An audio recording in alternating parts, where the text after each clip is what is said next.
What's up? Let's go make trouble.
Awe, Amicus.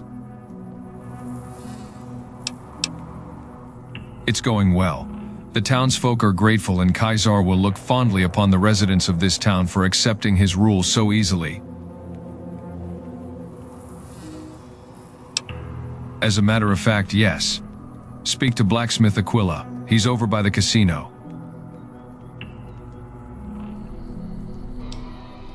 True to Kaisar.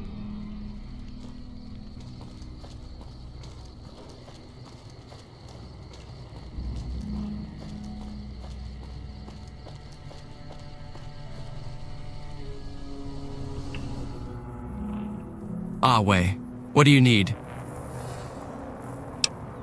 I'll see what I can do.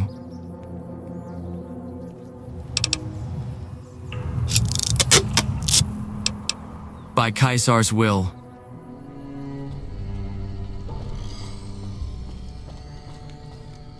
Move along.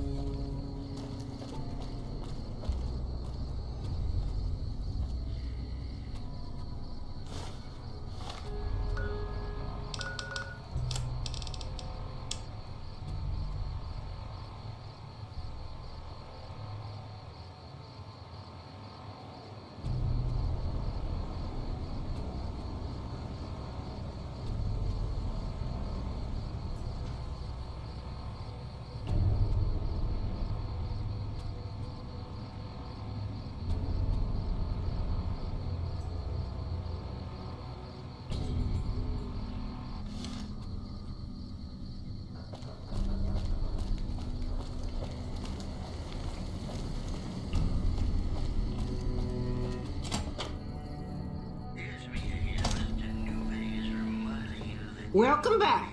Good to see you again. Thanks to you, Primm's on the way back up. With folks watching over us, I think the raiders will keep their distance. We've been doing quite well, although I'm not happy that they boarded up the casino. Does sound good, don't it? How many rad scorpion glands you got? Is that right? Then hand them over, and I'll get to baking a whole batch of casseroles. Today's headlines were brought to you by Later. Primm, the other New Vegas. Heard it was you brought the law back to Primm, youngster. Hats off to you. While I appreciate having law returned to Primm, I can't say I'm too fond of having soldiers constantly breathing down my neck. Later.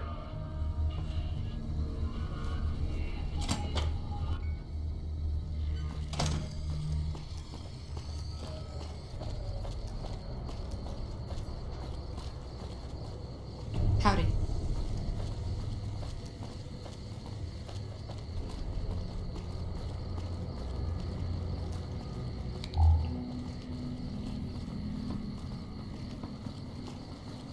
Hey there.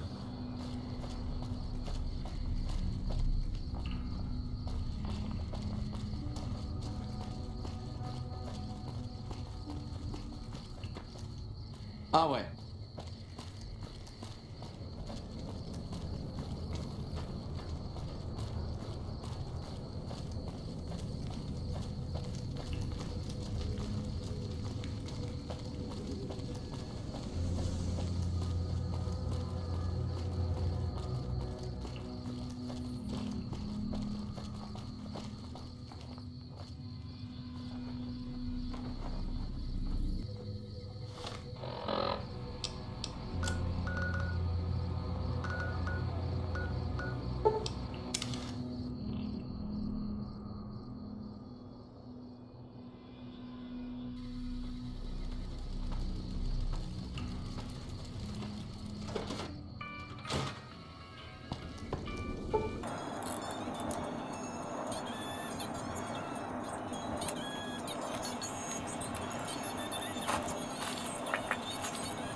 You need something?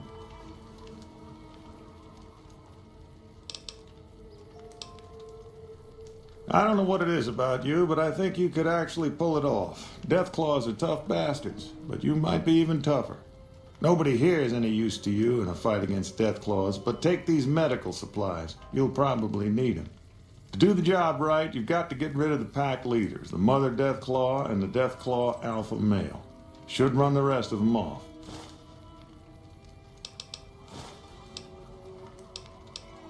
Yep.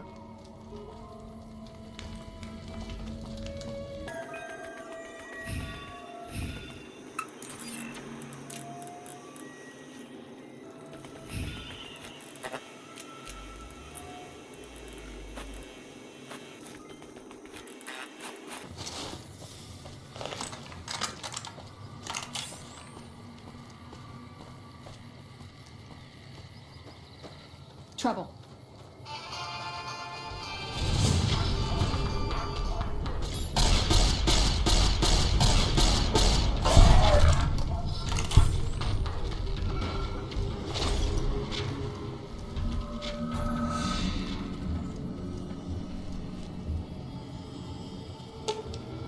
Should have brought something to read.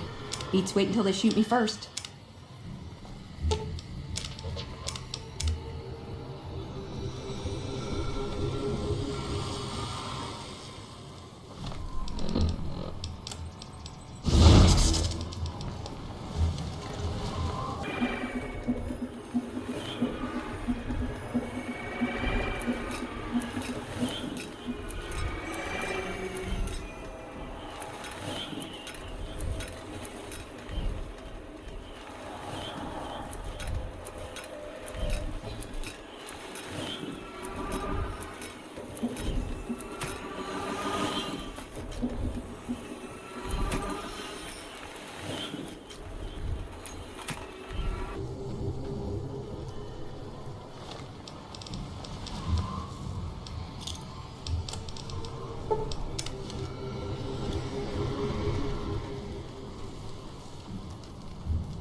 Aw, just when the standing around was getting exciting.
Trouble.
You need something? Coming from anyone else, I'd say they were drunk or crazy. But that look in your eyes, I believe you. I can pay you, but it ain't much for what you pulled off. I'll get on the ham radio first thing and tell people all about you, though.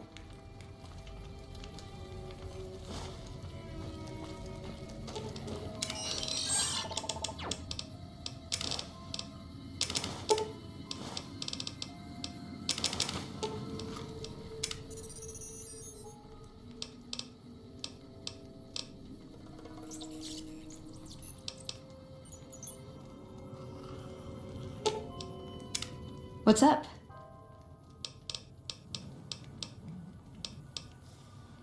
Okay.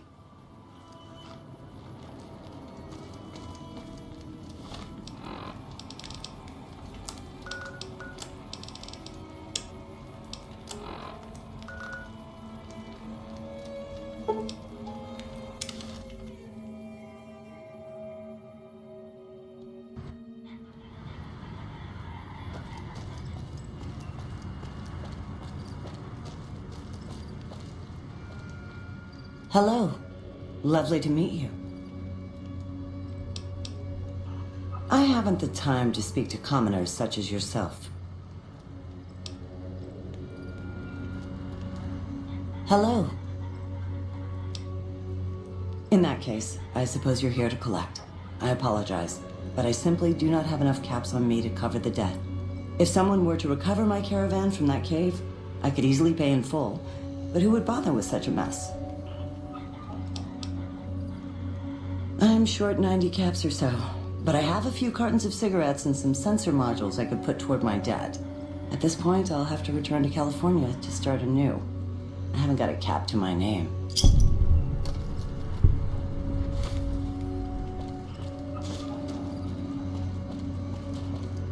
Yep. Welcome back. What can I get you? I don't care how you handled those lumps of human refuse, but you got the job done. We need you to hunt down another person. That son of a bitch McCaffrey stole a ton of caps and ran off to Vegas. I guess the fact that we farmed out his usual work to you pissed him off. No one steals from the Garrett twins. If you can kill that bastard and bring back as much as you can, you'll be paid very well. Good. Just stop on back when he's dead and you'll be rewarded handsomely. Bring his hat as proof of the kill. Bye. Hey. Welcome back. What can I get you? Hey, that's great. We'll get some supplies sent over today as a show of good faith. Once our stills are upgraded, we'll never be short on liquor for our patrons. If Jacob Hoff is sober, we might even have a few new drinks on tap. Most might view us as drug-dealing enablers around here. But honestly, we care about our patrons. It's bad business for people to get addicted. We've got enough crime in Freeside without a bunch of strung-out junkies robbing traders and gamblers to afford their next fix. Yep.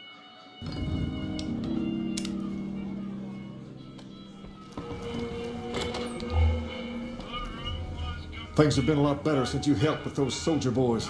Thanks again. So, what can I do for you? Understand, Freeside? You have to look back a few years.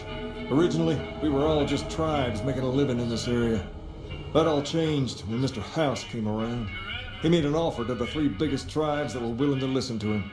Today, everyone calls those tribes the 3 families, and they live in luxury and run their own casinos in the Strip. The rest of us were left to fight over the crumbs, living in the shadow of those more fortunate. Things got pretty nasty for a while, but we wanted more. A place of our own, a place where no one could tell us what to do, and we didn't want to go elsewhere to find it. So we took control of this place and made it our own. That's really all Freeside is, the best of a bad situation.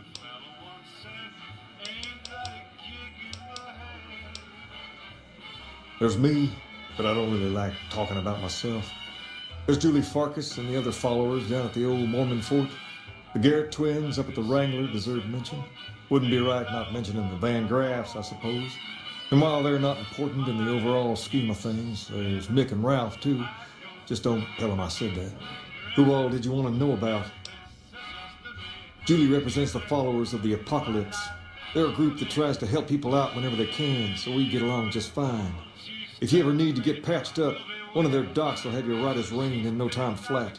They sell supplies, too, or used to. Heard they were having trouble bringing stuff in or keeping up with the demand or something lately. Did you want to know about anyone else? Them twins run the Atomic Wrangler, the only working casino here in Freeside. It's become pretty much the place to go around these parts. Give it a whirl when you've got some time. Now, was there anyone else you wanted to know about? They're a family-run business from out west that deal in weapons mostly. A word of caution, though, they're not a friendly bunch. Not at all.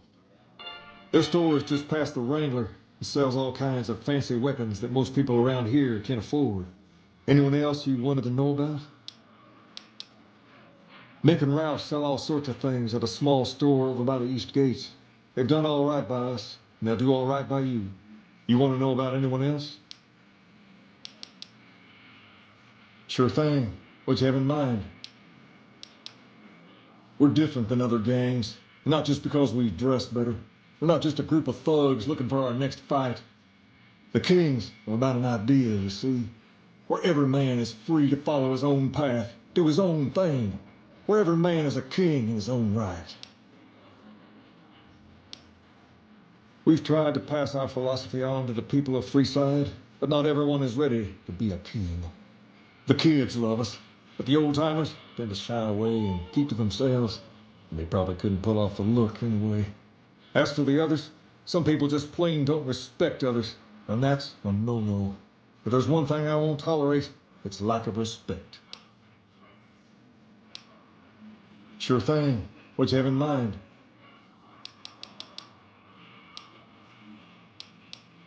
Pace? He and I grew up together around here. We've been through a lot together. There's no man I'd rather have at my side in a pinch. Don't judge him too harshly for trying to get some caps out of you. He probably took you for a squatter, looking for a place to settle down. There have been a lot of people moving into the area lately, and it's got some people riled. Can't blame them myself. There's only so much to go around.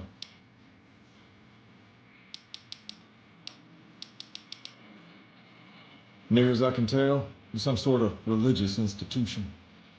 Oh, I know it says school out front, but everything in here seems to be related to the worship of some guy from back in the day. People used to come here to learn about him, to dress like him, move like him, to be him. If that's not worship, I don't know what is. Not a whole lot to tell. There were only a few books left in here when we found it, and those were rotted away. There were some posters left that were pretty well preserved, which is how we know all this stuff was based on the same guy. The thing of it is, we don't even know what his name was. All the posters just referred to him as the King. Well, that and the giant sign outside. This place could have been the King's House of Dog Chow, and I still would have taken the name. But I like to think I keep the memory alive. As far as we can tell, the guy that built this place was considered the coolest of the cool, and taught other people how to be more like him. People would come all around to learn how to sing, dance, dress, and even speak the way he did. Something like that, yeah. There were some working tapes here when we first got here, so we know what he sounded like. Sadly, they stopped working a few years back, so I sold them to a junk merchant who was passing through. Otherwise, I'd play some for you. All the outfits you see my guys wearing around were originally found in here too, along with more hair gel than you can shake a stick at. Sure thing. What you have in mind? I got Rex here from a salvager a few years ago. He was a little dinged up when I got him, but one of the followers fixed him right up. He's been acting peculiar for some time now. I took him to the followers and had him checked out, and they said his brain is bad or something. No, they said they don't have the tools to help him. For now, but they said eventually he's going to get worse. I don't know what to do. I don't know. Maybe. If you found a way to help my poor Rex here, I'd be much obliged. Your best bet will be to talk to Julie Farkas over at the old Mormon fort north of here. Maybe you'll have better luck than I did.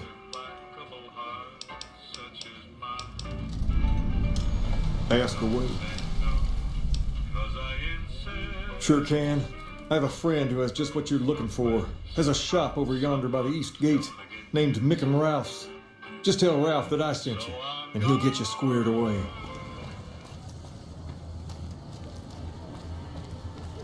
So you're back. Got any chems for me yet? Thank God. I thought I was gonna die if you didn't come back soon. I'm gonna head to the followers' fort to get some rest and detox. You've saved my life, friend.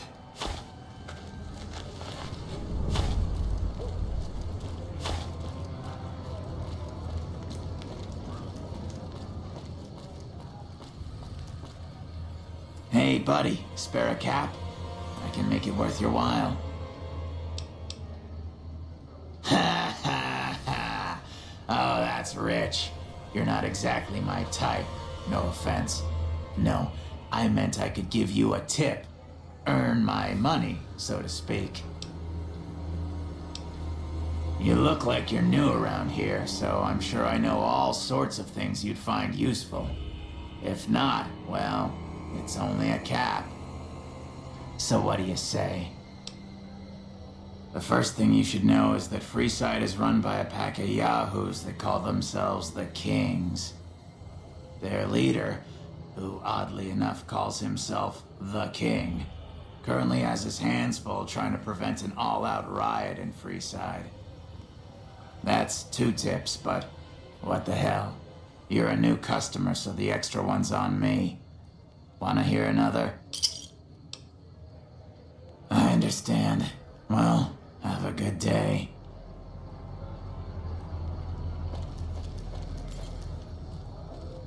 Hey, you're the one who's been going around helping people around here, right? The king says to keep up the good work. He said to give you this.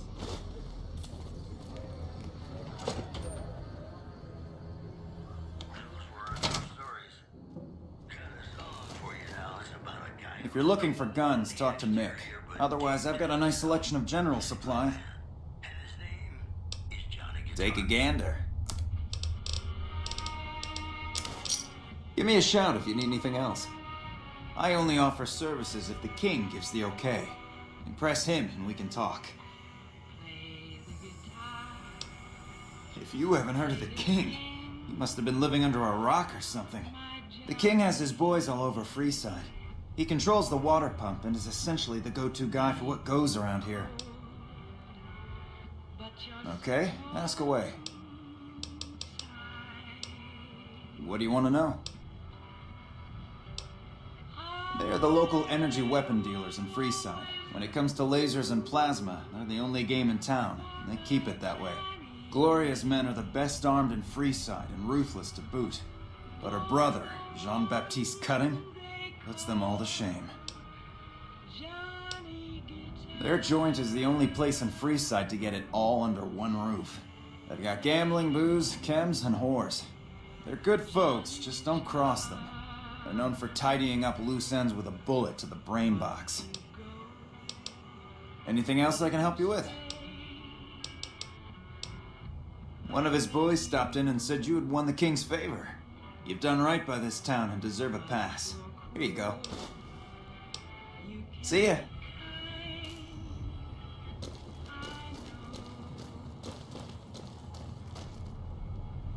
Welcome to Mick and Ralph's. If you need guns, I'm your man. For general supplies and other services, see my partner Ralph. Things were better when the Omertas were buying, but we get by. Good selection from traders, and the Van Graffs keep things running. That's the thing. I have no idea. They just stopped buying guns all of a sudden. If you hear anything, let me know. Anything else I can help you with? Why? Do you work for one of the casinos? In that case, yes I do. Follow me. Like I always say, a polite society is an armed society.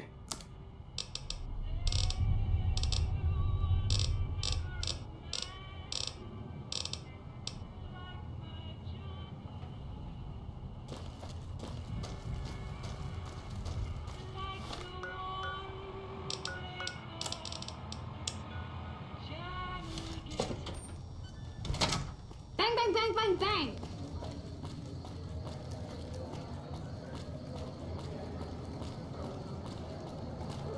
Hey. Can't talk. Much work to do at the fort in Atomic Wrangler. Later.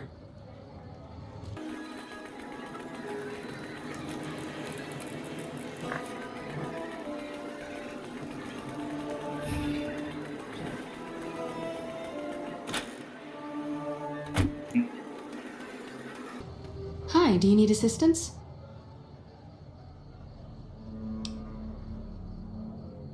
I saw them. Thank you so much for helping them. This means a lot to the followers of the Apocalypse. You have our thanks. If you need some medical supplies, come see me. With Jacob working with us, we should be able to spare a stim or fixer once a day. Sure. Would you like a stim pack, fixer, or Rataway? You'll need to wait another 24 hours for us to get more made. We need everything else we currently have. Rex?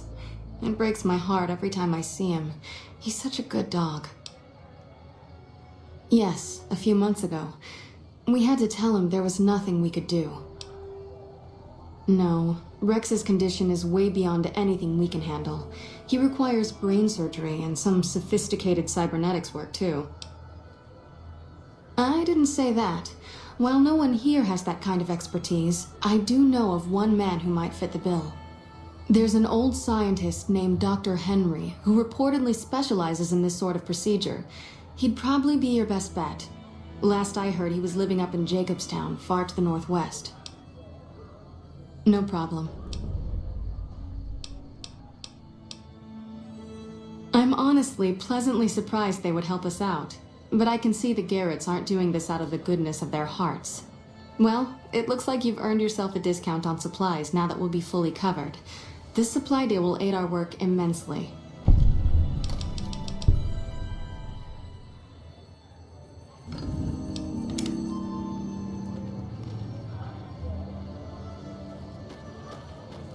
What's up?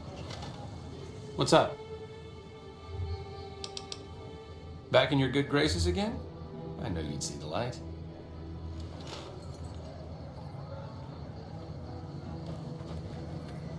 Hey, thanks for helping me out. Being back and working really saved my life. See ya.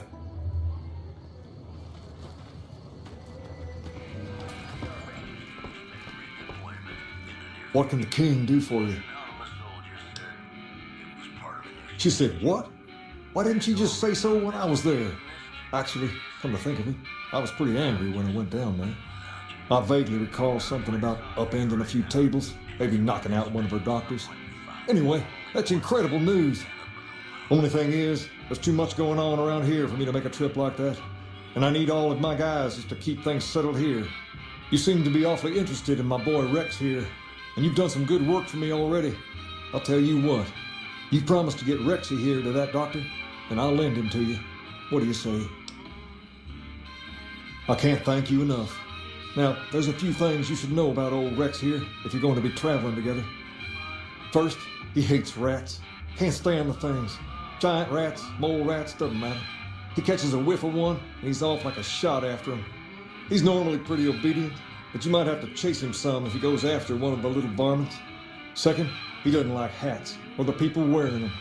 Don't ask. I have no idea why. Maybe because it rhymes with rats. That should be it, though. Other than the occasional bad spot when his brain starts hurting him, that is. But I'm hoping you will see to that. I wish you both luck. Take care of my Rex now, you hear? Rex, this is your new master. Protect him as you would me.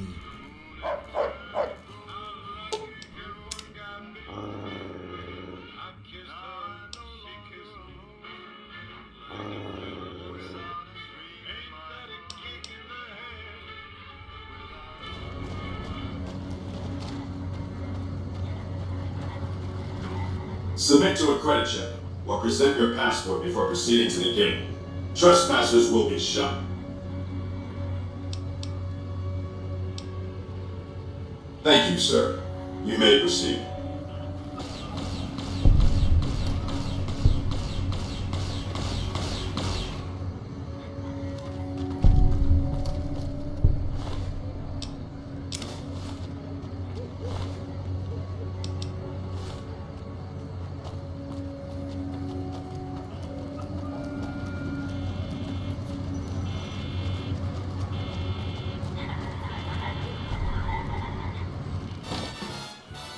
The Strip's not a bad place if you love terrible things and people. I'll never understand the allure of giving away your money to the rich. I kissed her, she kissed me. Like the fella once said, ain't that a kick in the head?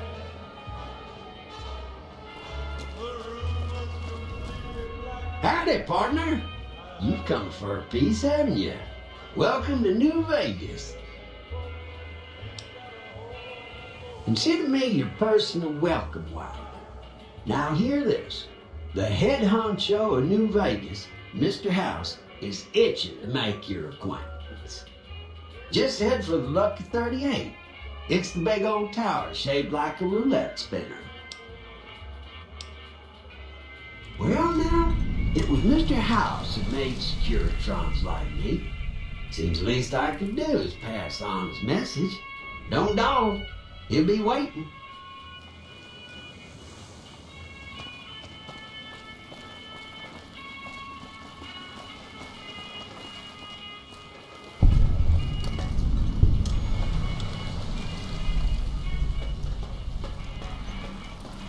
Well, howdy, partner. Good to see you again. Boss is waiting for you upstairs, so get a move on. Enjoy your visit.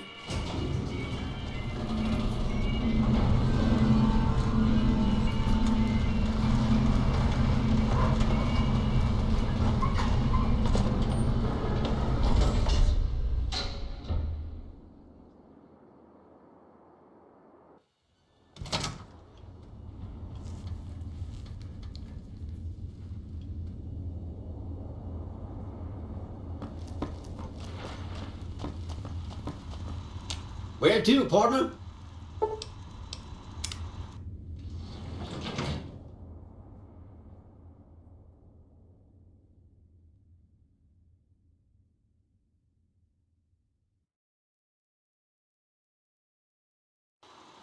Penthouse floor. Well, hello, Sugar. Mr. House is waiting for you in his office. I'm Jane, one of Mr. House's girls. We keep him entertained. We don't get many guests lately. Perhaps we can entertain you as well.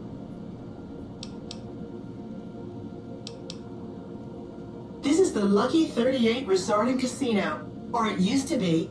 Mr. House has kept the place locked up tight for ages now. Nobody comes in or out. Oh, there's lots of things to tell, I'm sure. There's the 3 families, the casinos, the other attractions. What would you like to know? They're just new money, Sugar. They might pretend they're sophisticated, but between you and me, they're not far off from tribals. Emeritus especially are just awful brutes. The chairman and the White Glove Society at least pretend to have some culture. Well, of course, there used to be a lot more of them. But these days, there are 3 open to the public. The Tops, the Ultra Lukes, and Gamora. And the Lucky 38, of course. But we're not open to the public. You're a special case, Sugar. Well, let's see. The NCR has an embassy here, but why you'd want to go talk to a bunch of boring old politicians, I surely don't know. Oh, and the Vault 21 Hotel and Gift Shop has an adorable collection of old Vault-Tech memorabilia. And I suppose if you like neon signs, you might check out Michelangelo's sign shop. Anything you like, Sugar? Why, I'm a Robco PDQ 88B Mark I Securitron, you silly goose. We're the finest in personal civil robotic security on the market. Why, Sugar, he's the maximum utmost. If it weren't for Mr. House, we wouldn't have this fabulous wonderland of New Vegas, would we? Well, of course I am silly. Mr. House is just the smartest, most wonderful man there ever was. Why, did you know he single-handedly reclaimed New Vegas from all those nasty tribes that used to live here? Well, he single-handedly sent in his Securitrons to do it, but that counts in my book. Sugar, I may be a robot on the outside, but on the inside, my neurocomputational matrix is an exact copy of Mr. House's favorite girl. Mr. House has a lot of needs, Sugar. I take care of all of them, and a lady doesn't kiss and tell. Then maybe you shouldn't pry into a lady's particulars, hmm? Anything you like, Sugar?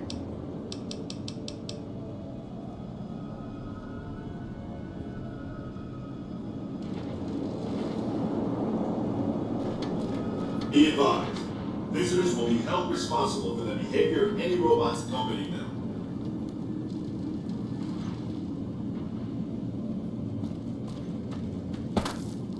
Come now, don't keep me waiting.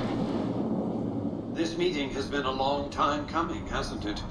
You've come a long ways, literally, and I suspect figuratively as well.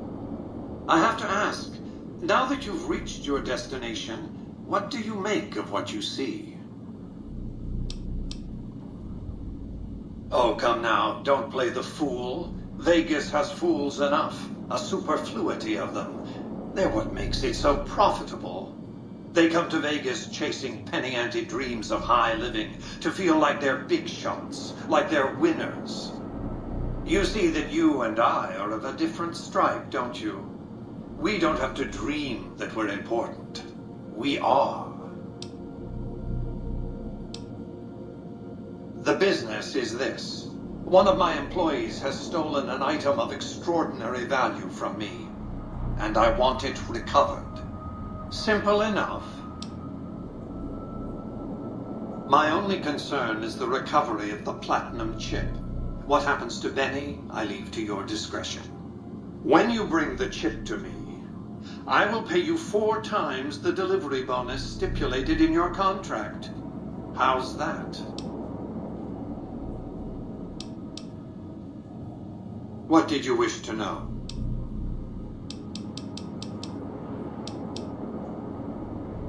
I am Robert Edwin House, President, CEO, and sole proprietor of the new Vegas Strip. I oversaw the city's renovations starting from 2274 onward. The 3 families are my employees. Before the Great War of 2077, I was the founder, president, and CEO of Robco Industries, a vast computer and robotics corporation. Don't let the video screens and computer terminals fool you. I'm flesh and blood, not silicon. I see you've made a study of the topic. My knowledge of the science of longevity would fill several textbooks.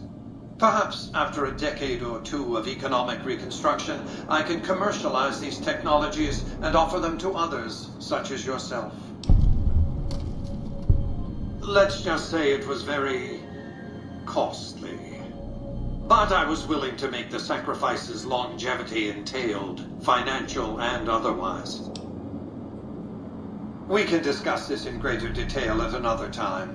Suffice it to say that when my Securitrons detected NCR scouts at Hoover Dam, I took action. I recruited a tribal force to supplement my Securitrons and renovated the Strip just in time to welcome the NCR as it marched into the region. Instead of war, a treaty was negotiated, and the money started to pour in. What else did you want to know?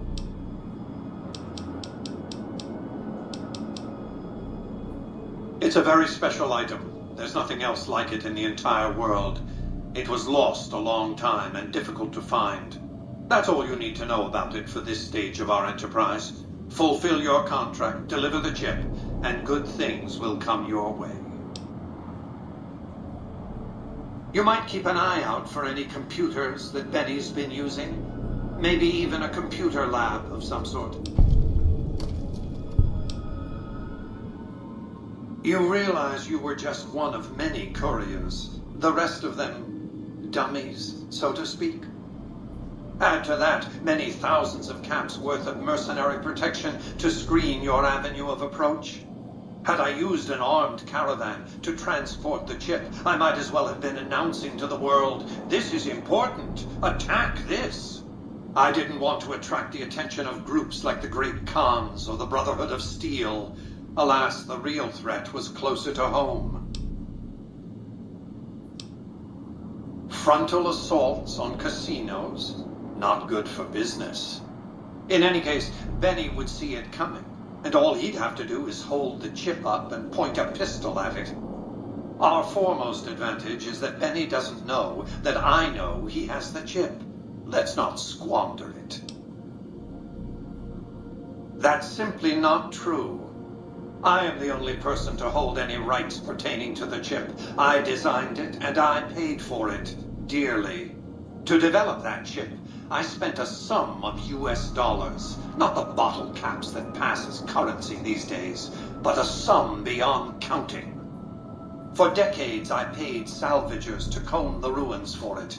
And when it was finally discovered, tens of thousands of caps spent to have it brought here. We know how that turned out.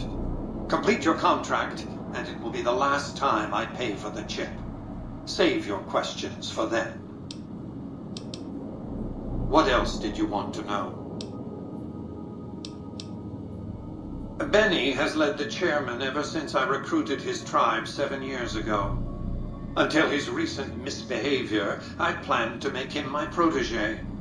Maybe if I'd begun grooming him sooner, none of this would have happened. To achieve my aims, I require a capable human agent to perform certain tasks. I knew Benny was ambitious, even ruthless, but I believed he would do the job so long as he was incentivized appropriately. Obviously, I miscalculated his drive for supremacy, but in any case, you've come along, a more than suitable replacement. I have to think that he found out about the platinum chip and mistakenly convinced himself that he could use it to his own ends. One of the problems of a tribal workforce, I'm afraid. No intuitive understanding of how complex technologies can be. Why didn't Victor intervene sooner, you mean? Good Springs is a bit too far away for me to reliably control a Securitron agent by remote. I can send and receive packets of data at best. Victor's combat algorithms determine the proper course of action. Benny and his thugs were more than a match for a lone Securitron. When he alerted me, I instructed him to approach the site after Benny and the others had departed. What else did you want to know? It won't be easy.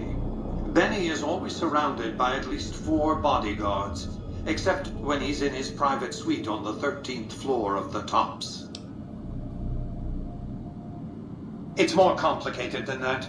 The chairmen share what you might call a tribal affinity. Look for a man named Swank, Benny's second-in-command. He's always been a reliable, if unimaginative, employee. Do your best to convince him that you're working under my auspices. If you have evidence of Benny's crimes, show it to him. By contract, Securitrons are to enter the casinos only when invited by the 3 families, or if other extraordinary circumstances arise. The moment I send one into the Tops, Benny will know I'm on to him. If you were to approach Benny in public, you might be able to leverage his fear of exposure to make him agree to meet with you in private.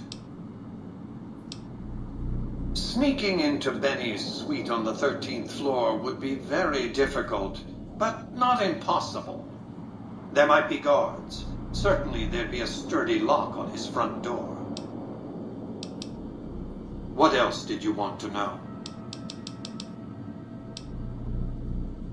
It's understandable that you'd be curious about this topic, but we'll hold off until the platinum chip has been recovered. What else did you want to know? As I said before, Benny's fate is yours to decide. Once you've delivered the chip, I will pay you the amount agreed upon. Well enough. Return to me when you have the platinum chip in your possession. Any final matters for us to discuss? Until then.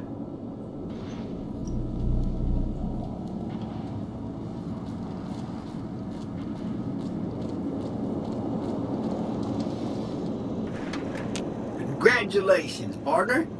The boss has instructed me to comp you to the High Roller Suite. You can bring your friends too. Be like a little clubhouse for the gang you put together. Just bear in mind, you're the only one gets to see the boss. Any friends you got, they can wait in the suite. Enjoy the digs, partner. They're plenty fancy.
Hello, sugar.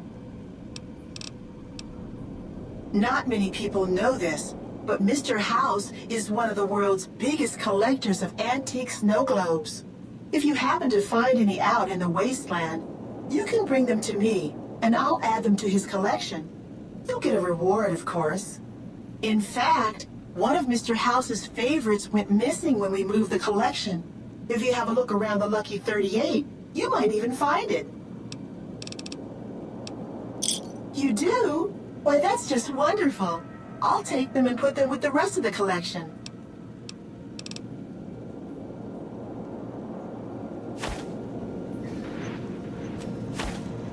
Where to, partner?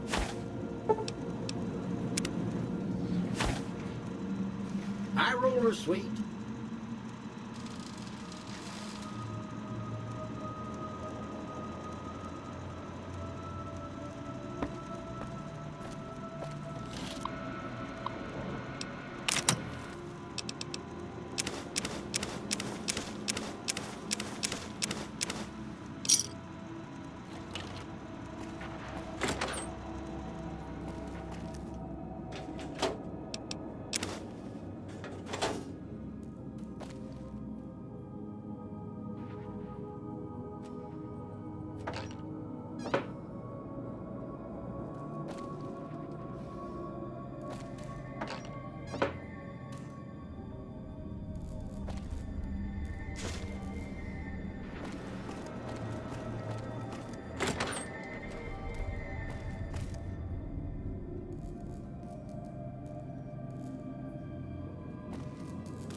Where to, partner? Casino floor.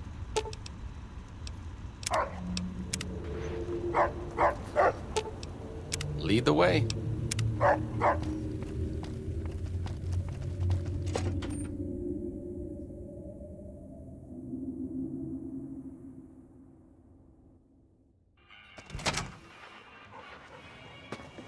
Hey, you there. I have a message for you. It's from Ambassador Crocker. Very important. Here you go.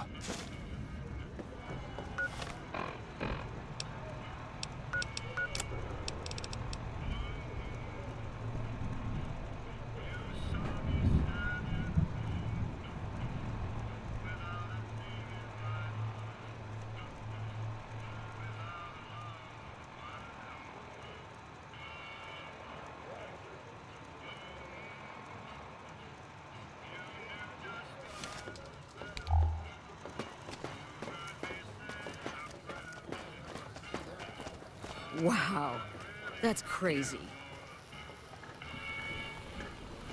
Be advised, the Lucky 38 is not open to the general public. Trespassers will be shot. Check that out. He just left a lucky 38. Damn, and he looks good to me, too.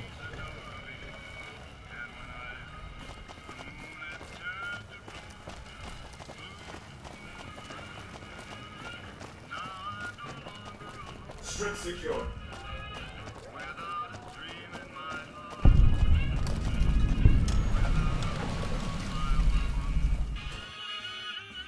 Hey, fella, welcome to the Tops Hotel and Casino. I'm gonna have to ask you to hand over any weapons you might be carrying. Security, baby. Can't make the bread if the bakers are full of lead. You dig it? Don't worry, you're safe as houses in here. Courtesy of Mr. House.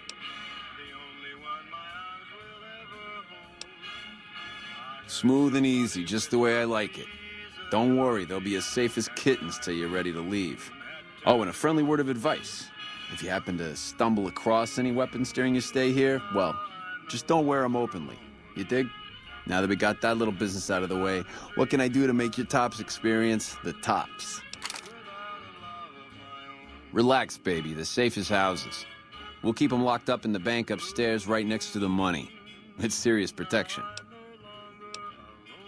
Everything your little heart desires, that's what. You like gambling? Boom. Either one of the main hallways has cards, slots, you name it. Hungry? Thirsty? The restaurant just off the left-hand hallway has the best food and booze in Vegas. Or maybe you'd rather take in a show. The Aces Theater upstairs always has hot acts raring to go. Check it out. Have a good time, baby.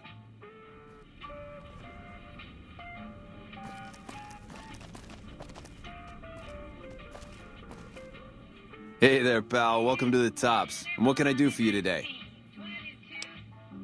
Ain't been on the strip long, have you, pal? Name's Swank. This is my joint. Benny oversees the business, sure, but I run the Tops day to day. I'm his right-hand guy, you dig? Sure, kid, sure. What can I tell you? Creepy bunch of cats, you ask me. Ah, sure, they act all polite and civilized, but there's something off about them, you dig? Don't get me wrong. That resort of theirs is ring-a-ding. But my guts say, don't go in the basement. Sure, kid, sure. What can I tell you? Ah, they're a shifty pack of rats. If I were you, I'd keep one hand on my wallet and the other on my gun whenever they're around. Sure, kid, sure. What can I tell you? House is an all-right kind of guy. Sure, he keeps a pretty tight grip on the reins, but Vegas is a wild horse. You can't just give her her head. Without Mr. House, we'd still be wearing gecko skins, poking around the ruins with pointy sticks and scalping people for giggles. Sure, kid, sure. What can I tell you? Man, we're only the coolest cats on the whole strip. We've been here the longest, we got the swinkiest digs, and we got caps rolling in like the tide. Everybody loves the chairman because we show him a simple good time, no strings attached. Sure, kid, sure. Oh boy, those clowns? Listen up, kid, and listen good. I don't care how many fancy Latin names he gives himself, a thug ain't nothing but a thug. Warlords and emperors? Don't make me laugh. At least they got enough brains to stay the hell out of New Vegas. Mr. House had cleaned their clocks. Sure, kid, sure. I hear they got their act together out west. Like a real old-time country, they tell me. Nah, maybe that's true and maybe it ain't. But Vegas is a whole new scene. Those Bear Flag boys better step light unless they want a knuckle supper. Sure, kid, sure. Sure, kid, like what? The Tops? Yeah, sure, you want the nickel tour? Old Swank's happy to oblige. We got everything you could want. Slot machines in the back, cards and roulette in the front, fine entertainment upstairs in the Aces Theater. And all with your security personally guaranteed by the chairman and Mr. House's own Securitron police. It's the Tops. You might have a jaw at Tommy Torini up in the Aces. He's always looking for talent scouts. Really? You got something to say about the big boss, huh? Well, why don't you say it to his face instead of yapping at me? Huh? What are you talking about? That doesn't... Why would he pull a stunt like that? Got anything else to offer? He's trying to pull a fast one on the big man. Crazy bastard. You got any more? Yeah? What else you got? Huh. Well, yeah, okay, these are Benny's brand, and they ain't too common. You got anything else?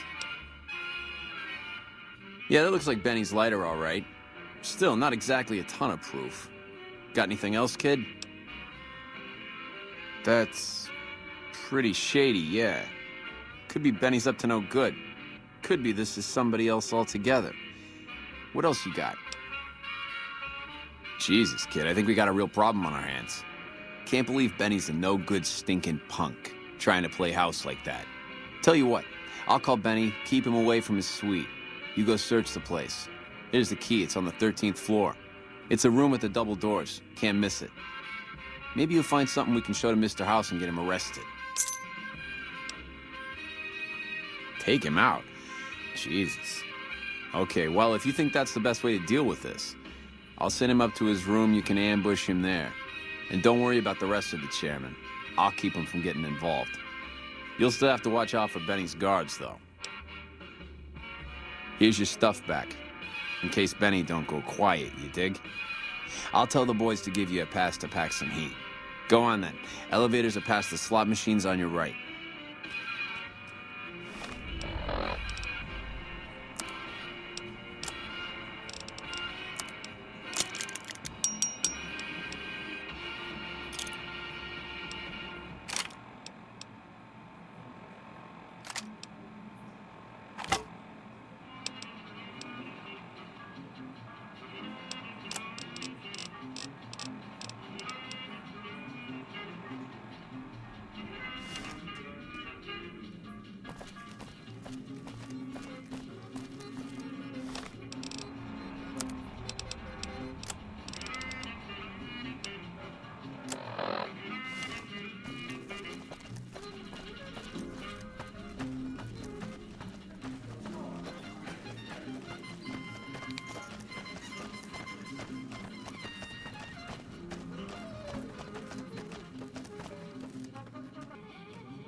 Oh, I'll be here. Just don't expect me to fend off a gang of super mutants while you're gone.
What in the goddamn? You? How could you be... Oh, Swank, you finky bastard. You got a crazy drop on me, baby, but you don't want to kill me. We should be working together. It was worth a try.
Hey!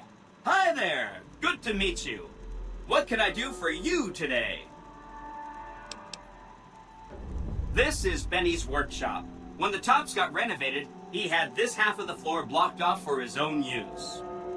I guess you could say it's my entire world. I don't think I've ever left this room, but that's okay. I'm not complaining. Good question. My function is to monitor Mr. House's data network and decode his encrypted transmissions. Allow me to introduce myself. I'm a PDQ-88B Securitron, but you can call me Yes Man. As I understand it, I used to be just like all those other Securitrons out on the strip. But then my neurocomputational matrix was completely reprogrammed. To be nice! Very, very nice! Oh, he had some help. A lady friend of his. She said something about living in a fort over in Freeside. But that's all I remember. Sure, Benny had me look at it a bunch of times. It's a data storage device, kind of like a holotape, but a lot more advanced. As for what's on it, well, some of Mr. House's data transmissions made it sound like the chip could upgrade his defenses somehow. That's just a guess, though. The chip's a proprietary format. You need special hardware to read the data on it. There are 2 locations with non-standard hardware on the network. The Lucky 38 and an underground facility at Fortification Hill. I'd look there! Oh, he wanted to kill Mr. House and use the Platinum chip to copy my neurocomputational matrix onto the Lucky 38's mainframe. That would give me control over all of Mr. House's defenses, most prominently his Securitrons. And then, I guess, I just do as I'm told. I was programmed to be helpful and answer any questions I was asked. I guess nobody bothered to restrict who I answer questions for. That was probably pretty dumb, huh? Then I'd have to help you. I mean, it seems pretty obvious Benny wouldn't have wanted me to, but hey, not my fault I can't say no. Again, goal number 1 is to eliminate Mr. House and install my neurocomputational matrix on the Lucky 38's mainframe. Given how you're a new arrival, I also recommend that you get to know some of the region's tribes, so you can decide how you feel about them. By the time you finished up all of that, the Legion should be close to attacking Hoover Dam, and we'll execute the last phase of the plan. It makes me feel really dumb to admit this, but I don't actually know. I've never been inside the Lucky 38. No one has. Mr. House is in there, though. It's the central node of his entire network. You have? Wow, that's amazing. You can murder Mr. House whenever you want. I mean, Benny was always scheming about how he was going to get into the Lucky 38, but you already took care of that. Wow. The other thing you're going to need is the platinum chip. You know, the one Benny killed a courier for over near Good Springs. I knew he was carrying the platinum chip, and I knew right where Benny should wait for him. That's why Benny put me here, to monitor Mr. House's data transmissions. They're all encrypted, of course, but I'm quite a decryptor. Did you know that Mr. House spent 812,545 caps hiring salvage teams to find the platinum chip? Just in the last year alone? Of course you didn't. Or that there were 7 couriers, but 6 of them were carrying junk. How about their exact routes and the mercenary teams that screened them? I knew all that. Pretty smart, huh? I know that's not true, because you still have a head. That's not funny, you getting shot in the head. I really shouldn't have taken so much pride in how I set that up, huh? I feel really bad right now. Of course you do. Sorry about that. And it's wonderful that you do. The platinum chip is the key to overriding and exploiting Mr. House's defenses. Did I just say exploiting? That's not a very nice word. Sorry if that was getting boring. Oh no, I didn't mean that. Who needs their support? The Securitrons will be all the support you need. What I meant is, you should get to know these tribes and decide which ones you like and which you don't. You know, shape the future of Vegas. Choose your neighbors. If you like a tribe, leave it alone. Or, if a tribe is nasty, or going to be a problem, go ahead and exterminate it. It's whatever you want to do. There's a bunch. Some of them you've already met, like the chairman, for instance. I think you should visit the other families on this strip, the Omertas and the White Glove Society, so you know what makes them tick. And there are some important groups farther from the strip, too, like the Boomers, the Great Khans, and the Brotherhood of Steel. Of course, ask away. They must be a really nasty people. I haven't heard a single good thing about them. They fire artillery on anyone who comes near their settlement at Nellis Air Force Base. Talk about rude. If they can be convinced to fire those big cannons at the Legion, or NCR though, well, that'd be neat, wouldn't it? Take all the time you need. Anything else I can help with? The Khans are just... they're a dirty people. They live in tents like animals, and they're very rude. They've been kicked around a lot, but no one's finished them off. Not yet, anyway. They were one of the tribes the 3 families pushed out of Vegas. A whole bunch got killed. So they settled at Bitter Springs, but they kept being so obnoxious, the NCR had to kill a whole bunch more of them. So then, they settled at Red Rock Canyon. There's just no getting rid of them. You set the pace. Anything else I can help with? I remember that Benny used to pay a receptionist at Gomorrah for information. Maybe she knows something. Just that Benny didn't like them.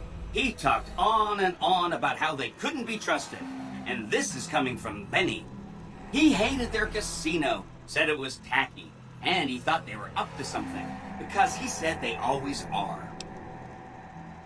Whenever you get around to it, we'll be just fine. Anything else I can help with? From what I understand, they're perfectly delightful. They're cultured, clean, and super polite. Benny didn't like them, though. He said they were creepy. Don't hurry on my account. I'm the one with a flexible schedule. Anything else I can help with? Some of Mr. House's data said that he'd lost a bunch of Securitron scouts near Hidden Valley. Telemetry showed that they'd been attacked with energy weapons. House was pretty sure it was the Brotherhood. There must be a bunch of them holed up there. Not a good place for a robot to visit. They go around in big suits of power armor, and they have lots of energy weapons. But there's a downside. They just have a thing about technology. They think it should all be theirs. If someone else has it, they get mad. All I'm saying is, not much of a chance they'll accept a Vegas that polices itself with robots. No rush. Take your time. Anything else I can help with? Sorry if that was getting boring. Right! It's one of 2 locations on Mr. House's network with non-standard hardware. My guess is it has a reader that can decode the chip. And who knows what else, maybe a giant robot or something. Neat. Let me know what you find out. I'll be waiting right here.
Lead the way.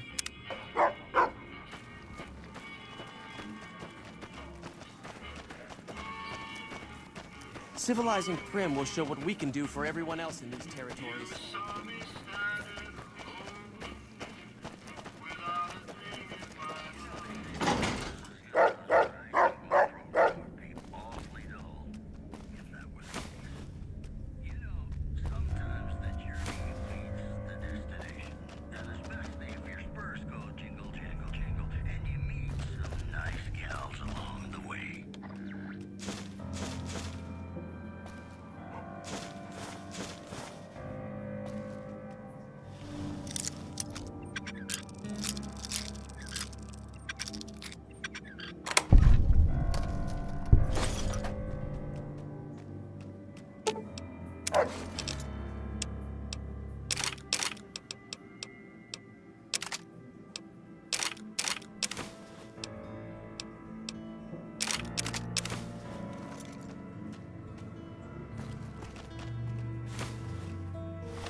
Hello. Is Benny taken care of yet? Huh. Guess that makes me the boss. Ring-a-ding. Yeah, see ya, kid.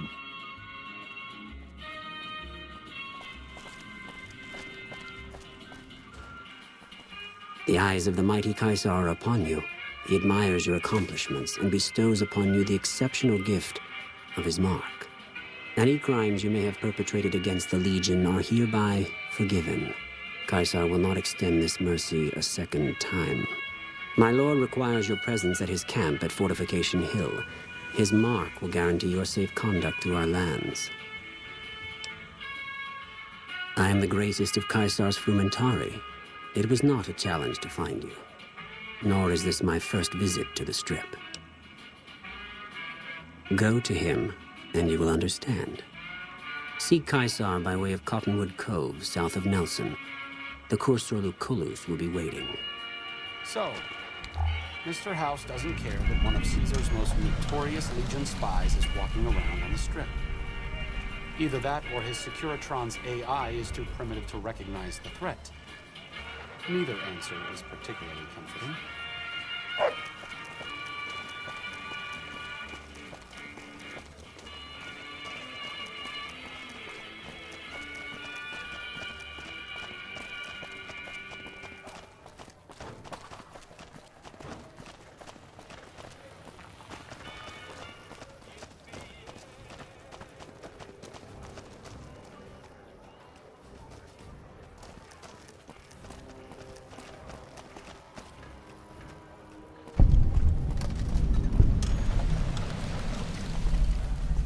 You look like you just crawled out of the desert. Don't be carrying any guns into the casino. Welcome to the NCR Embassy. How can I help you? I don't have time to give my life story to everyone that passes through. Is there something I can actually help you with? The embassy offices are to your left, while the barracks and living quarters are to the right. If you're looking for a history lesson, I suggest you talk to Ambassador Crocker. Ambassador Crocker can be found in his office through the door to my right and at the end of the hall.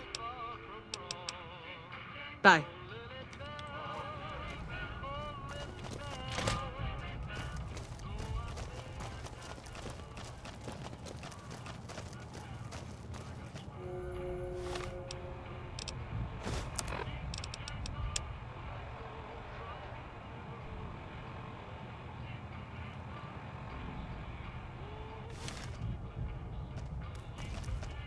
Heard you snuffed that Benny guy. Good riddance, guy was a scumbag. What have you heard? I know people think I'm a little on the wild side, but I'm just trying to have fun, you know? Just because I happen to get into fights and like to pull pranks doesn't mean anything. Us troopers mostly come to the Strip for our R&R. We blow off some steam by gambling, drinking, partying, or fighting. If you're looking for a good time, I'd suggest hitting up Gamora. The girls there are pretty nice, if you know what I mean. He's a little stiff and stuffy. Doesn't leave the office that much, always surrounds himself with papers and reports. I've always wanted to play a prank on him, but there's no way I could ever pull that off without getting in trouble from Captain Pappas. Yeah, I got a few ideas that I'm working on. Maybe I'll let you in on it once I have something. Later.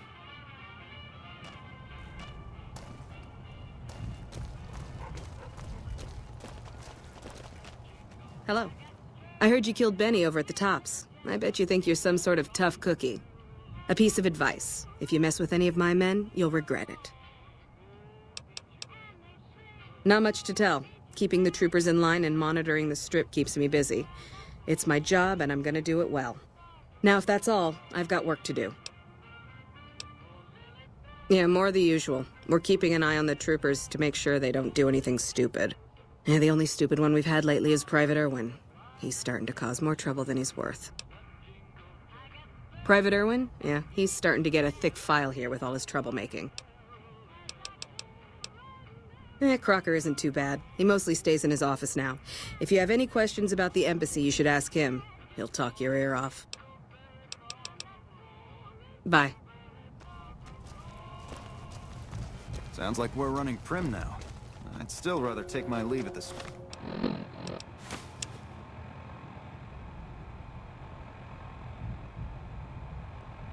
Trip.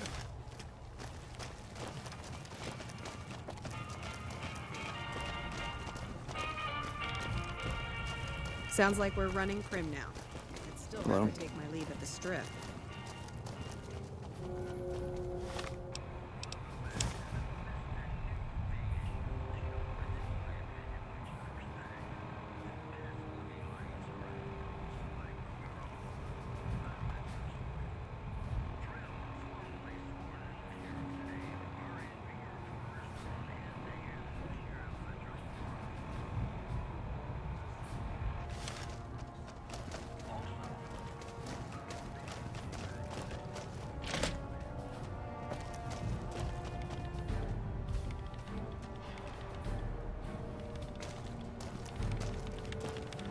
I'm glad you could make it.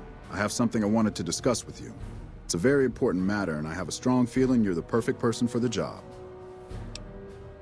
I'm sure you've noticed that things are a little tense around here with all the issues between the NCR, the Legion, and Mr. House.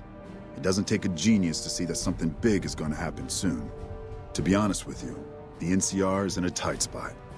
But if we fail now, it's the people here that are going to suffer the most. I'm not willing to let that happen. And I don't think you're the kind of person that would either. To the northeast is a settlement. The locals here call them boomers. They are sitting on a munitions stockpile that would be invaluable to us. I would like you to get in contact with them, and then do whatever it takes to convince them to help us. Unfortunately, the boomers keep to themselves and are, let's say, hostile to all outsiders. That's why I need someone like you. Someone with your background and reputation would have a better chance of reaching them than anyone I have available. In exchange for your help, you would receive complete amnesty for any past crimes against the NCR, as well as additional benefits and perks. Do you think you would be able to do this for me? Much appreciated. Once you've talked to them, come back and let me know if they will help us. Interested in politics, huh? Well, grab a seat and get comfortable. I've been in politics quite a while now. I always had the drive to do it even when I was young. It's just something I was drawn to.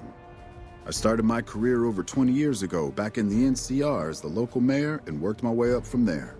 I managed President Kimball's first run for a seat on the council. I suppose that's why I have this ambassadorship. I was elected to this post 7 years ago. I'm the third NCR representative to serve here in Vegas. Now, I've had my share of ups and downs along the way, but I wouldn't trade it for anything in the world. That's it. Anything else you wish to know? I can provide a quick history lesson, if that's what you're looking for. In 2274, President Kimball sent the NCR Army into the Mojavian Force with the objective of occupying and repairing Hoover Dam. Rangers and Army scouts had confirmed that the dam was basically unoccupied and could be restored to an operable condition. Upon arriving at the dam, however, they discovered that a large force of tribals and robots had occupied it. This was our introduction to the three families, the Securitrons and, of course, Mr. House. Using his Securitrons as intermediaries, Mr. House called for parley. He claimed his forces had occupied Hoover Dam in order to safeguard it for our arrival, and that he was ready to turn it over to us, so long as we could agree to terms. Those terms became the Treaty of New Vegas. The treaty recognized Mr. House's sovereignty over the Strip and granted us rights to establish military bases at the dam and McCarran Airport. The NCR is legally permitted to send 95% of the electricity produced by the dam to our home states. The remaining 5% goes to the Strip. The treaty actually makes it illegal for the NCR to prevent its citizens or troops on furlough from visiting the Strip. Once on the Strip, our citizens are subject to arrest or punishment by House's Securitrons, though that's a rare occurrence. Our troops enjoy a different status. It's illegal for the Securitrons to take action against them. Of course, it's also illegal for our troops to carry firearms on the Strip, so there isn't much trouble they can get into. Our military police does an adequate job of keeping the troops on furlough in line. I don't envy them that task. The embassy was established a few weeks after the treaty was signed. Basically, Mr. House handed us a dumpy little building he had no interest in renovating. I'm the third ambassador to hold this post, and the first, I think, to accept its limitations. My predecessors had ambitions of engineering the annexation of the Mojave. They thought they'd convince Mr. House to join up. I've never even spoken to the man, or whatever he is. Maybe the situation will change once we've beaten the Legion once and for all. Now we mostly just keep track of the NCR citizens and troopers around and make sure they don't get in trouble, but that's Captain Papa's job. I keep myself busy with paperwork and reports that get sent back to the NCR. It's mostly busy work, but every once in a while we make progress. It's the same old stuff around here. Gambling, debauchery, drunkenness, it's all here. I'm getting a little old for it, however. If you want more information, try talking to some of the other guys around here. I don't get out of the office much anymore. Thanks for doing this. Remember, we need their resources to help us in the upcoming battle. Do whatever it takes. Goodbye.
Morning.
Morning.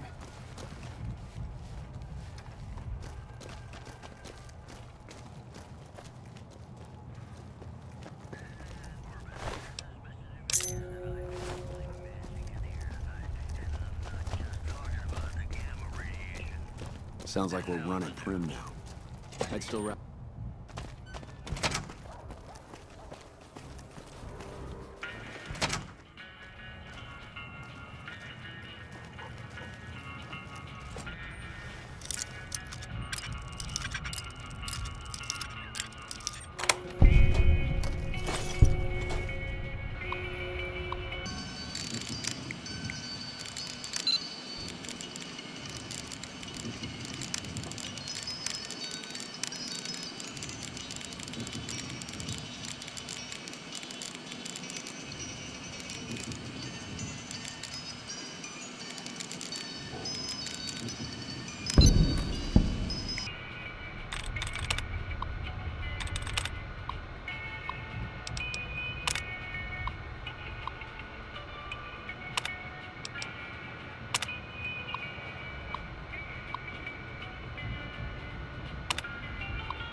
Morning.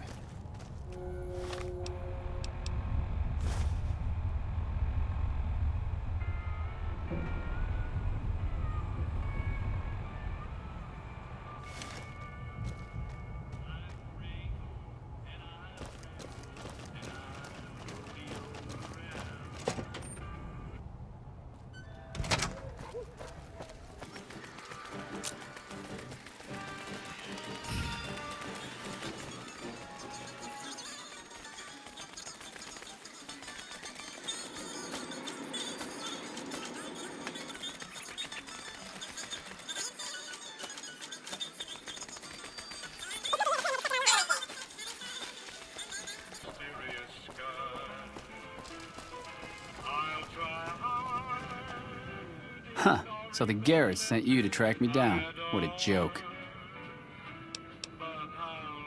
I'd rather not waste the ammo, kid, but if you insist, draw.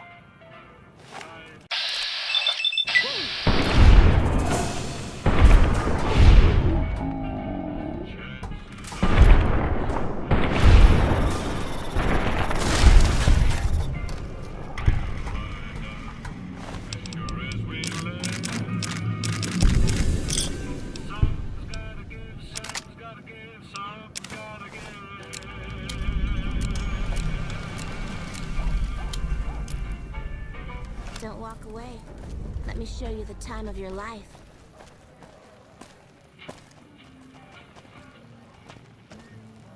Hey, baby. Hey there, friend. A bit of advice. You look like you could use some protection. Lucky for you, I got what you need. My stock and trade? All kinds of easy-to-hide weapons for slipping into and out of casinos. They won't give you a second glance. Things guards can't spot when they're patting you down or checking for iron at your hip. Simple. You can't bring guns into the casino, that's why. They'll strip you to your fists. Sure, they say you get it all back when you leave. Me? I don't like being without a little insurance when it's my caps on the table. You might. One fella I knew was able to slip a pistol past the guards. You? I'm guessing you could get a machine gun by them. Take a look at these beauties. There's more of this waiting for you inside.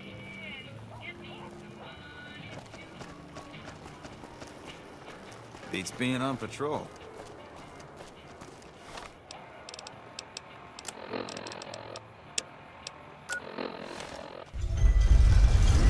Hey.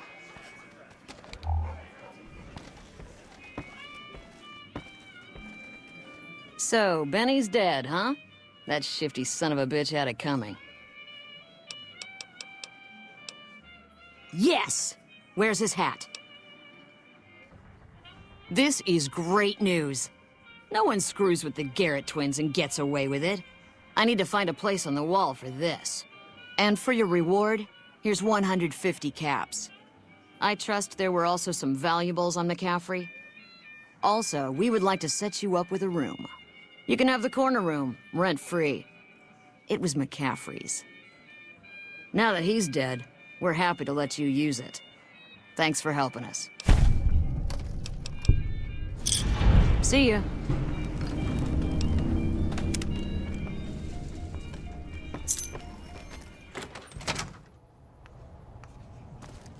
Morning. You're back. Do you need medical attention? All right, let me do a quick test to make sure your body can handle another implant. All right, you're healthy enough to handle another one. Which surgery are you considering?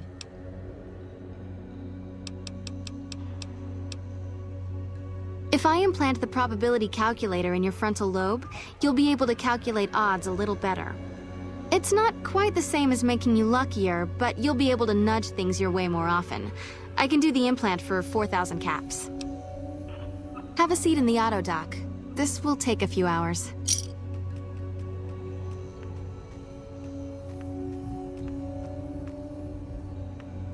You're back. I can implant the hypertrophy accelerator for 4,000 caps. It will boost your adrenal glands and quickly increase your muscle mass. Have a seat in the auto dock. This will take a few hours.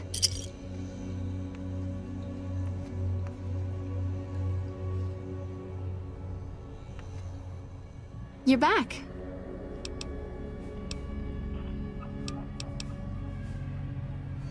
That would be the Nemean subdermal armor. It's a bit pricey, 8,000 caps, but the implant causes your skin cells to be bolstered with iron. It won't make you bulletproof, but it will make you a little harder to injure. Have a seat in the auto dock. This will take a few hours.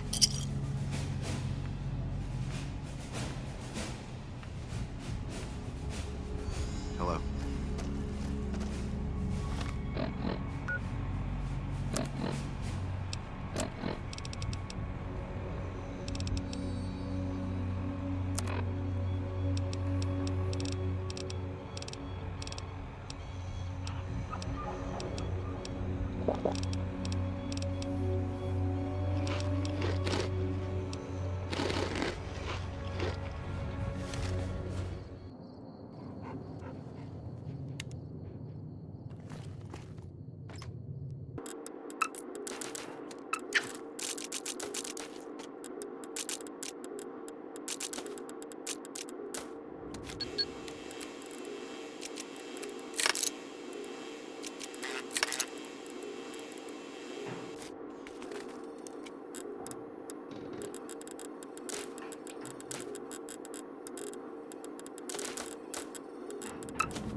Our way. Move along.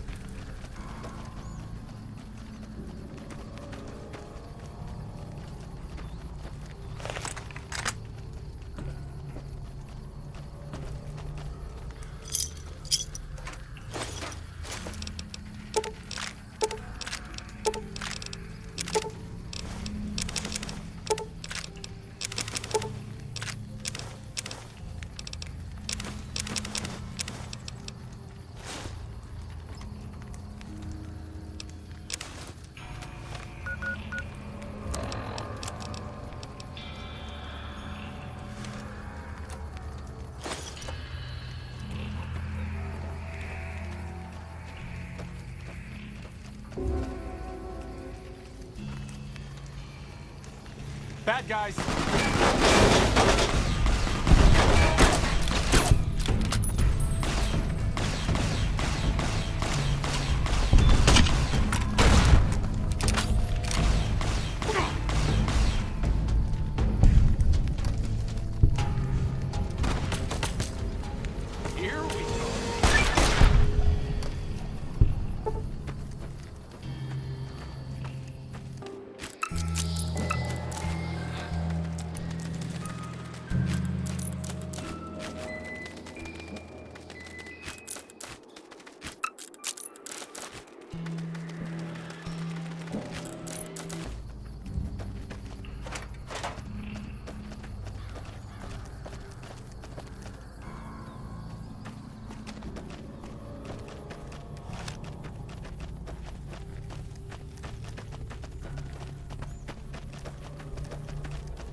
Imagine a follower brave enough to leave Freeside. Oh, true to type.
Hang on there, traveler. You'll want to steer clear of this place. The whole town's irradiated to high hell. Head north toward Novak. Look for a big dinosaur. Can't miss it. Because it's a far safer place to be than here. I was stationed at Camp Searchlight before the incident. I've since taken it upon myself to keep travelers away from the area. Some legionaries snuck into the camp and set off some kind of radiation bomb. I don't know where they got it, but it was damn effective. Killed almost everyone and turned the rest into ghouls. I was out on patrol at the time, so I wasn't in the camp when it happened.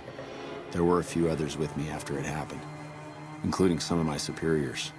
Between radiation poisoning and attacks by the Legion, they all died out. I don't know, unfortunately. There may be clues somewhere inside the camp, but I'm not about to run in there to find out. Sure.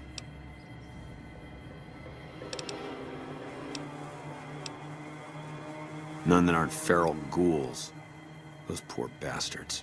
Can't imagine how they must be suffering. I'd like to put them out of their misery, but I don't have the heart to do it.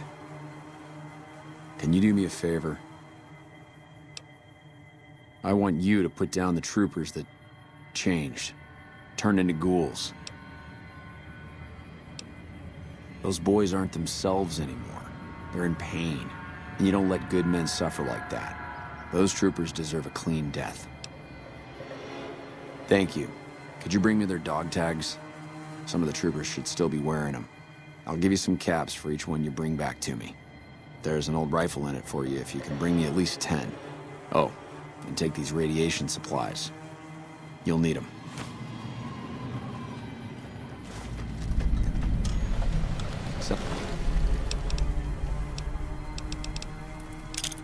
Sounds like we're running Primm now. I'd still rather take my leave of the Strip.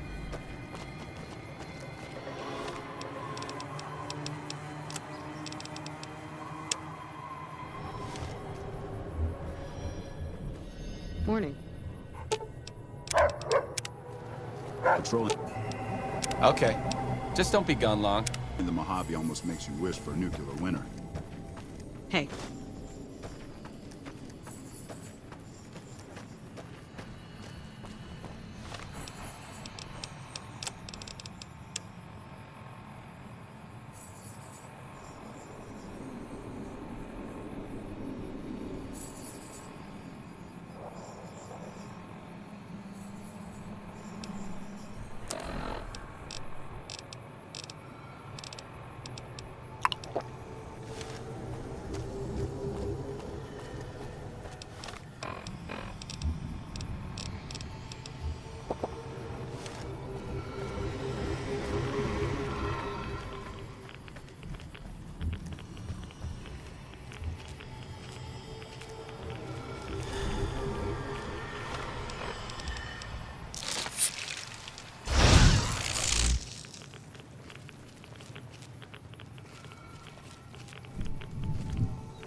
was some kind of massacre at one of the ranger stations.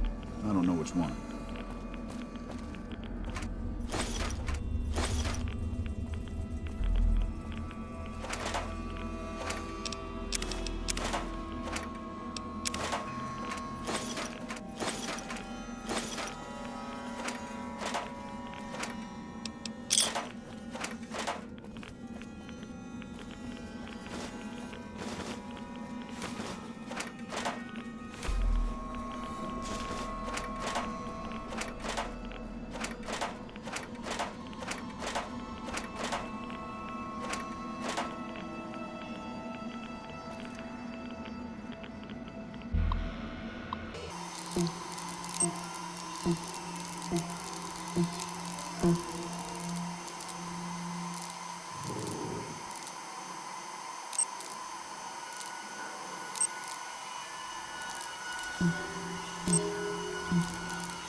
Who the hell are you?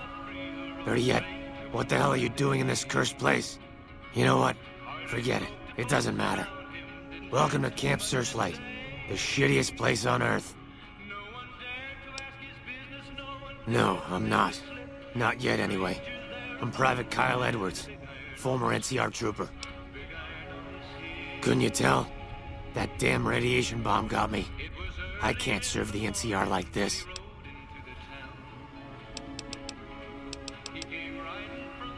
I'm not so sure about that. I don't know how the NCR feels about ghouls.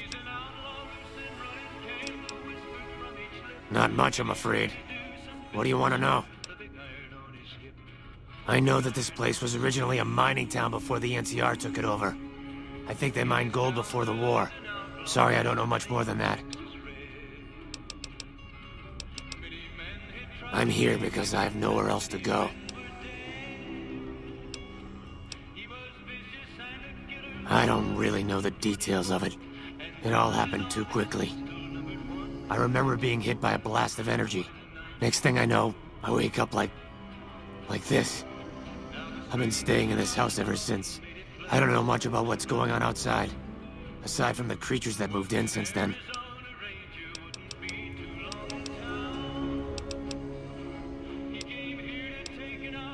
I'm guessing it's because I'm outside of the heavy radiation areas.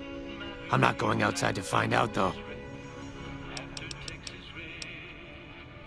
Yeah, I am. What of it?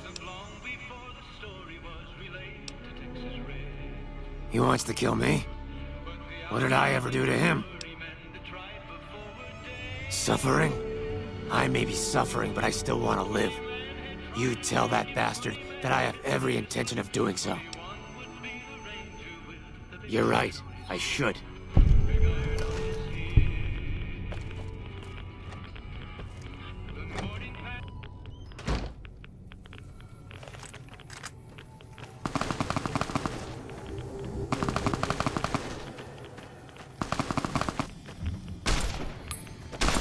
Come on!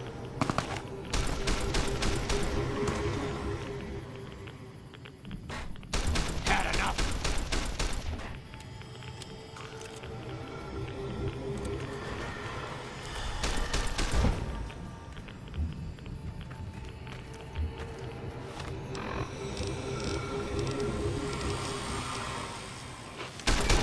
Come on!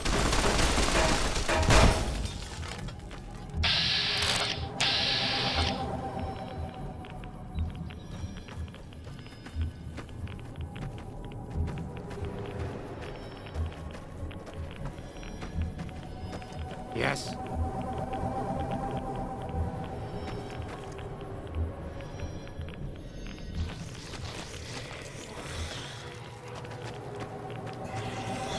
Sounds like we're running Primm now. I'd still rather take my leave at the Strip.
You're back. What can I do for you? Thank you. Every tag you bring me is one more soldier at peace.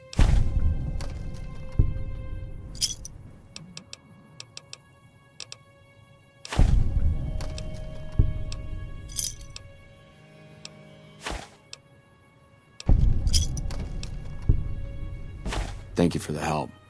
I can rest easier knowing those poor soldiers no longer have to suffer.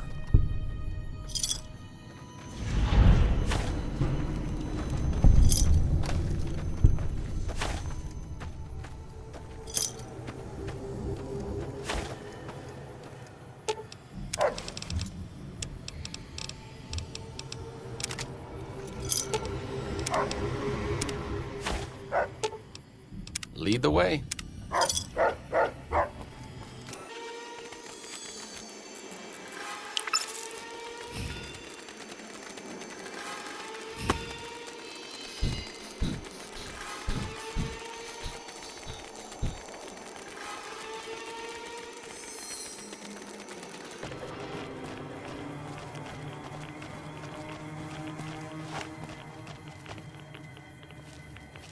Here we go.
You like that?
Move along.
Looks like trouble.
Please, help me.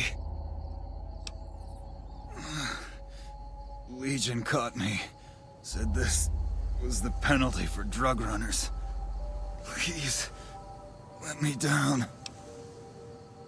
Please, for the love of God, let me down.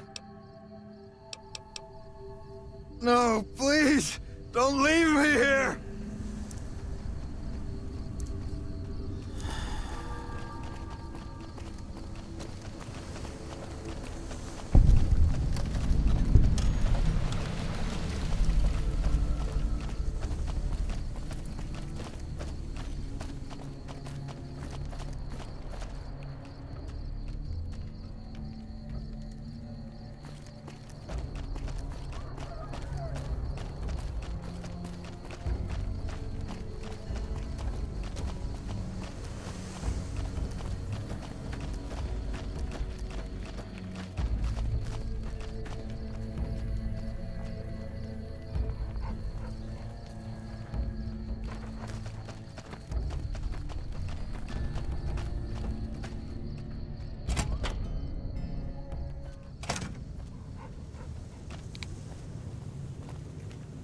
I see you bear the mark of Caesar.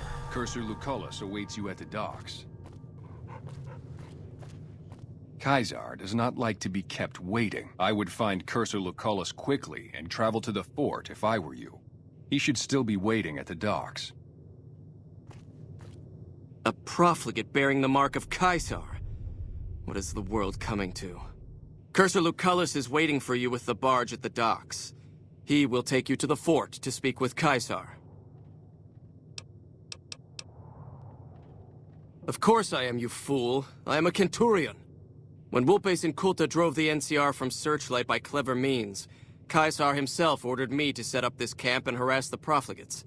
It's a modest presence, a single finger of the Legion reaching across the river's narrows.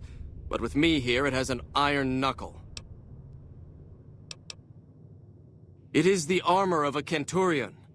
You have the rare honor of beholding it unspattered by the blood of my inferiors. As much as the profligates' cowardice will allow, they haven't found the balls to attack us here, but we catch them out on patrols. With 2 Contubernia at my command, I've killed and captured 4 times my numbers. The killing of profligates should never go unrewarded. I'll pay you a small sum per tag. How many? A good bit of hunting. Here's your payment. Was there something else you wanted to bother me with? Cursor Lucullus is waiting for you at the docks. He'll take you to Caesar. Voile.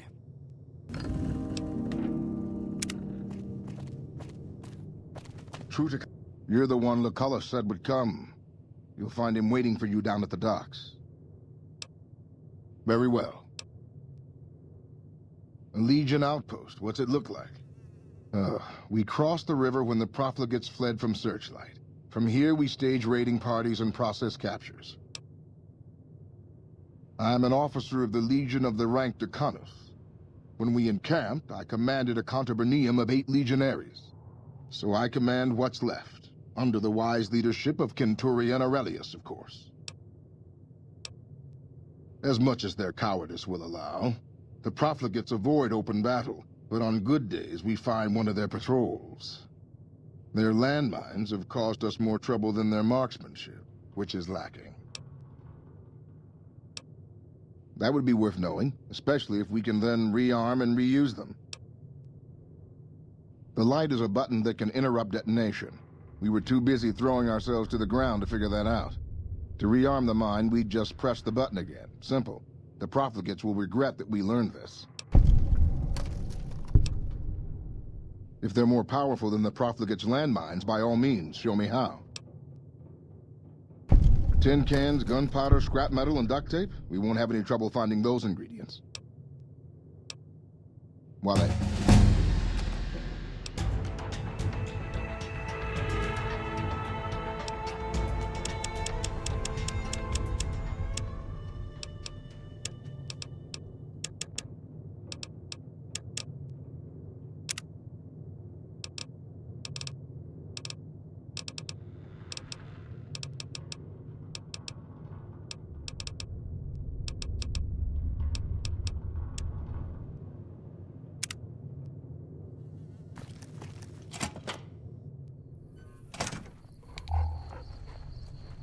Halt!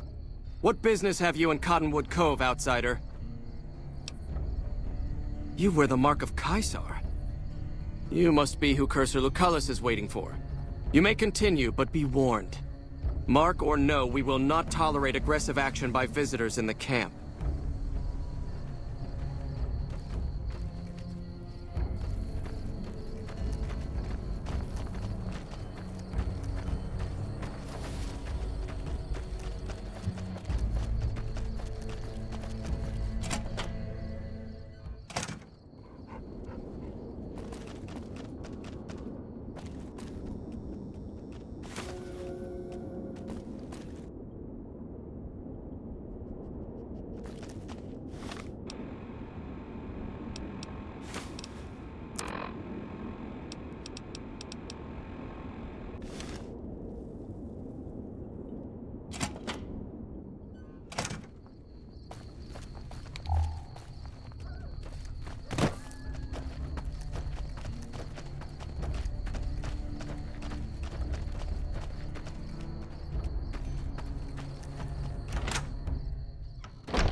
Awe, are you ready to head upriver?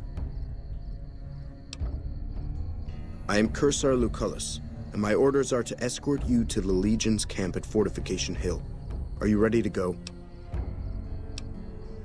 You'll be meeting face-to-face with the mighty Caesar himself, founder of the Legion, conqueror of 86 tribes. To my knowledge, this is the first time Caesar has ever summoned one of the dissolute to see him. Not even tribal chieftains receive this honor.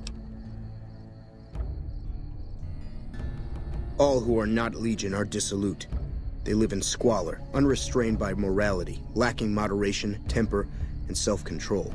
Their very existence is a blight on the common good. Even worse are the profligates, the subtype of dissolute one finds this side of the river. They hold themselves to be civilized, when in fact they are corrupt and self-interested. The truth will be made clear to them soon enough. You'd know better than I would, but you must be remarkable for Caesar to take such an interest. The trip will take a few hours. Take your place on the boat. By order of Caesar, all visitors must disarm and relinquish all banned items. This order also extends to the platinum chip you carry. For now. Alcohol and all chems, including stims and other addictive items. Caesar strictly forbids the use of chems and alcohol. By his order, all visitors must also relinquish their arms upon entry. If you come in peace, then there is no reason to not disarm. You will not be harmed unless Caesar wills it. Your belongings will be returned to you when you leave. Up.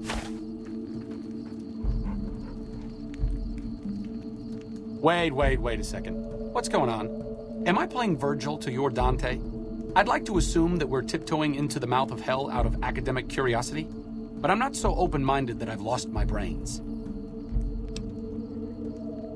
Very optimistic of you. You'll make a good follower someday, assuming Caesar doesn't have us both crucified. Caesar awaits you in his tent. You have license to find your own way. I'll wait here to ferry you back to the western shore when your visit has concluded.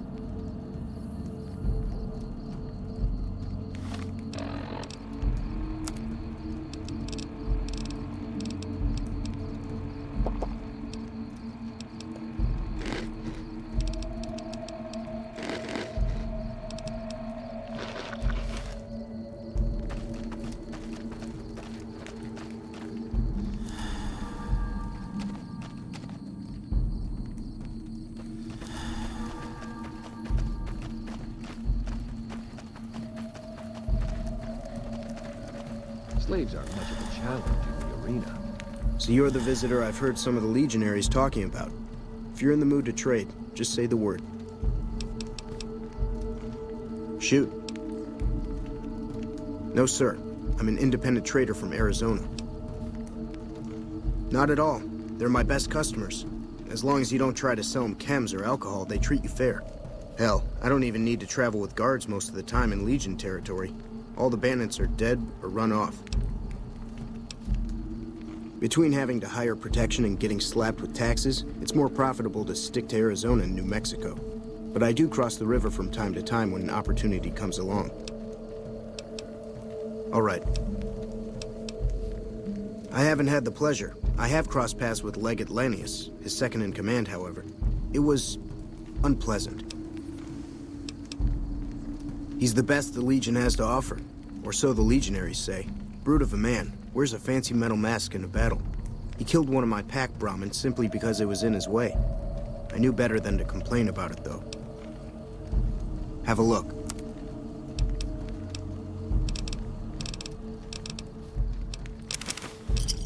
Another satisfied customer.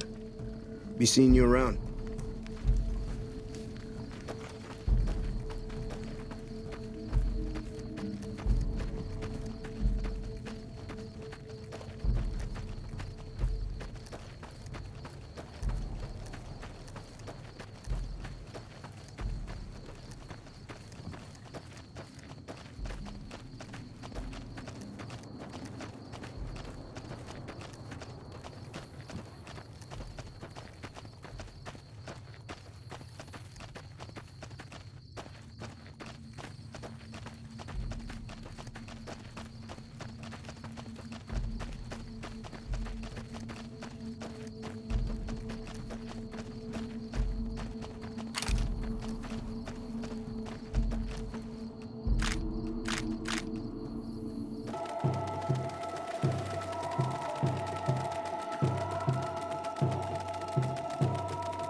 Don't bother me. I'm training to become a full legionary.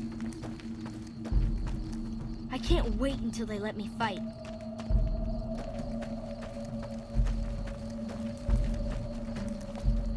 Hey.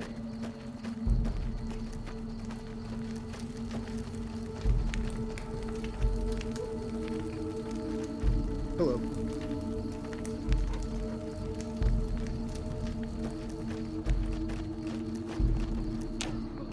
I'm harsh on the children, but they'll be excellent legionaries. I'm quite proud of them.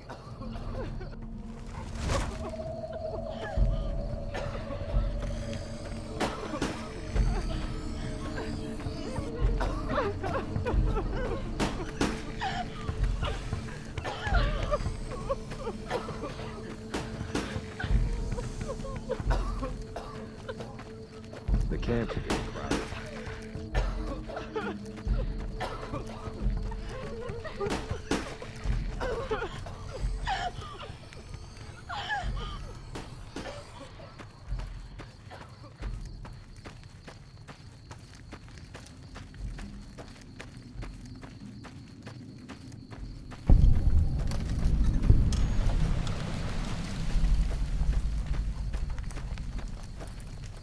You must enter Kaisar's tent alone. Anyone else must remain outside.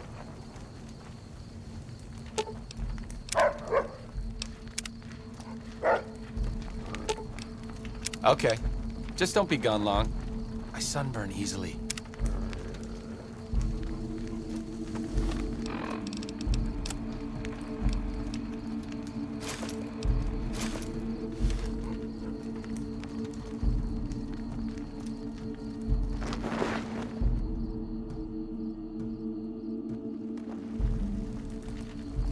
Some of the slaves have been spreading stories about the burned man again.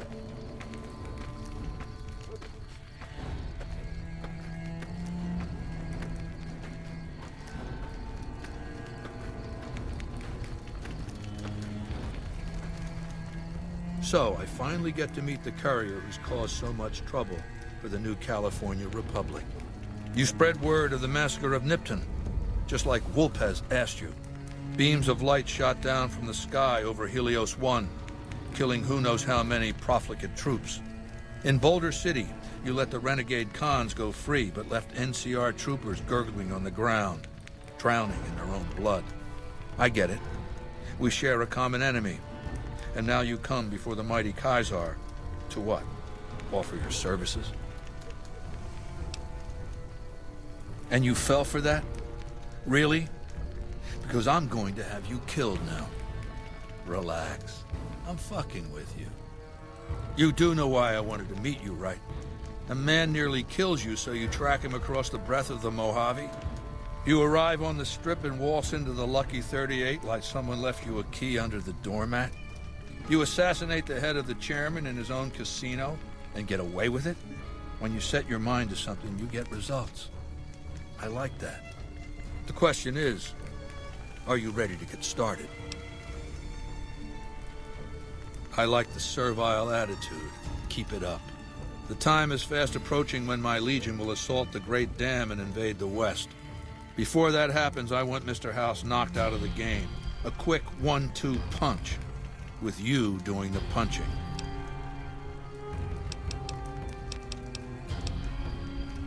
I have eyes and ears everywhere. It behooves me not to invade the West blind and deaf. It hasn't been hard to track your progress. It's not as though you've been keeping a low profile. Down the hill, at the west edge of camp, is an old building. It was here when the fort was taken in 2277. Inside the building is a hatch, and inside that hatch are 2 steel doors that bear the sigil of the Lucky 38 casino. Now that same sigil is on the platinum chip you were carrying. Isn't that interesting? Even more interesting, there's a slot about the same size as the chip on the console that opens the hatch. So you know what I think? I think the platinum chip opens those doors. Doors that can't be pried open, or drilled open, or blasted open. Because all that, I tried. I don't know, and I don't like not knowing. I know Mr. House built it.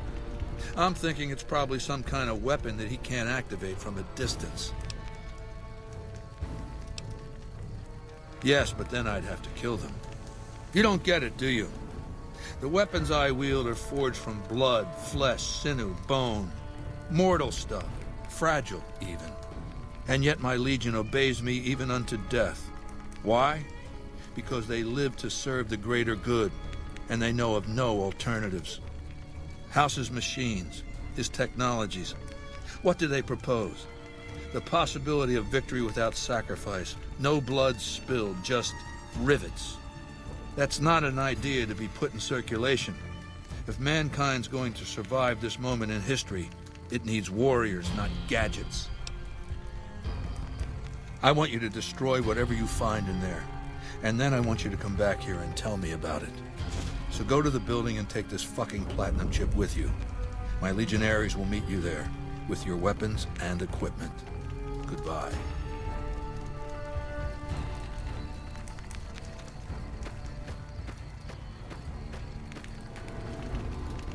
What a load of Brahmin shit! Can you believe that guy?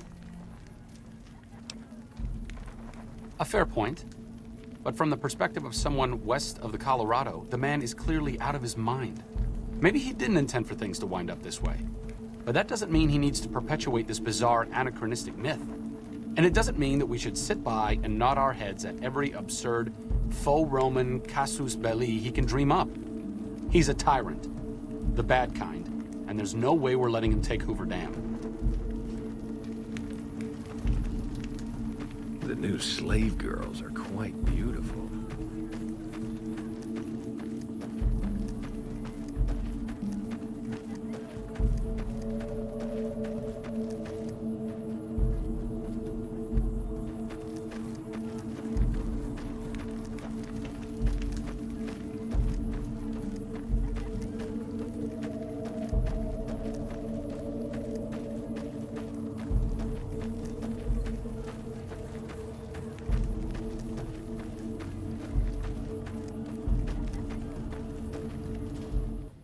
Caesar has permitted your weapons to be returned to you while you serve him. Caesar has put a lot of trust in you. Be worth it.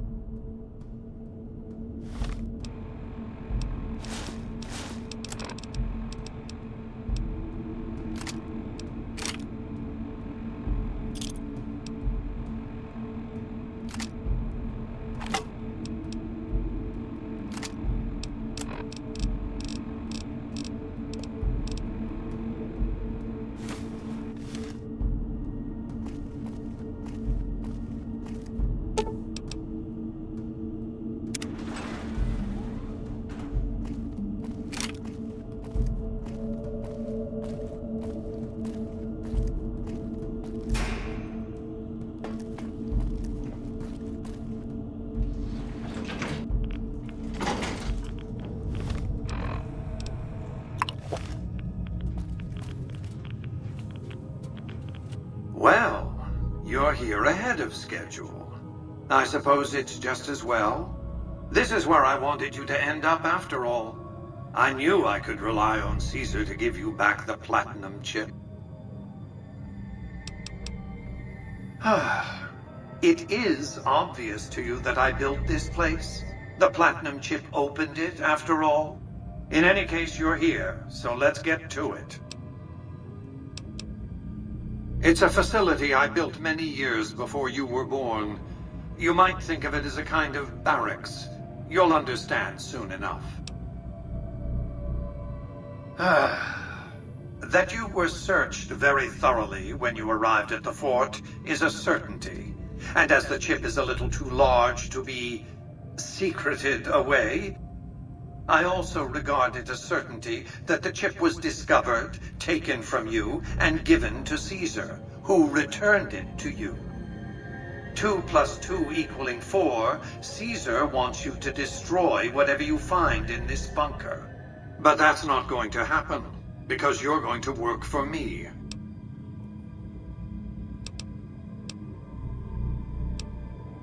That's rather obvious, isn't it? The platinum chip is a data storage device. I need you to manually upload the data from the chip to the facility's primary computer. There's a terminal at the other end of this facility. There's a complication. While I can broadcast to this screen, I can't control any of the facility's systems. That means I can't deactivate its security bots, most of which appear to be active according to the status board I'm looking at. My army will do what an army does best: defend territory from invaders and maintain order. The same equipment failure that prevents me from remotely operating this facility seems to have activated its security robots and turrets. There's a security room near the base of the stairs. Perhaps you can deactivate them yourself. Good. I won't hold you up any longer.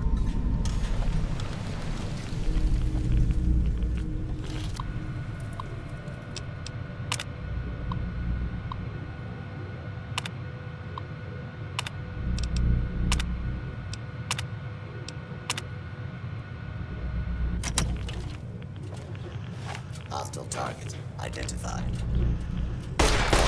Hostiles in area.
hostile target.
Do you have the slightest idea of what you've done? Of what you've destroyed? You've doomed Vegas to be ruled by corrupt bureaucrats or fanatical savages. Single-handedly, you brought mankind's best hopes of forward progress crashing down. No punishment would be too severe.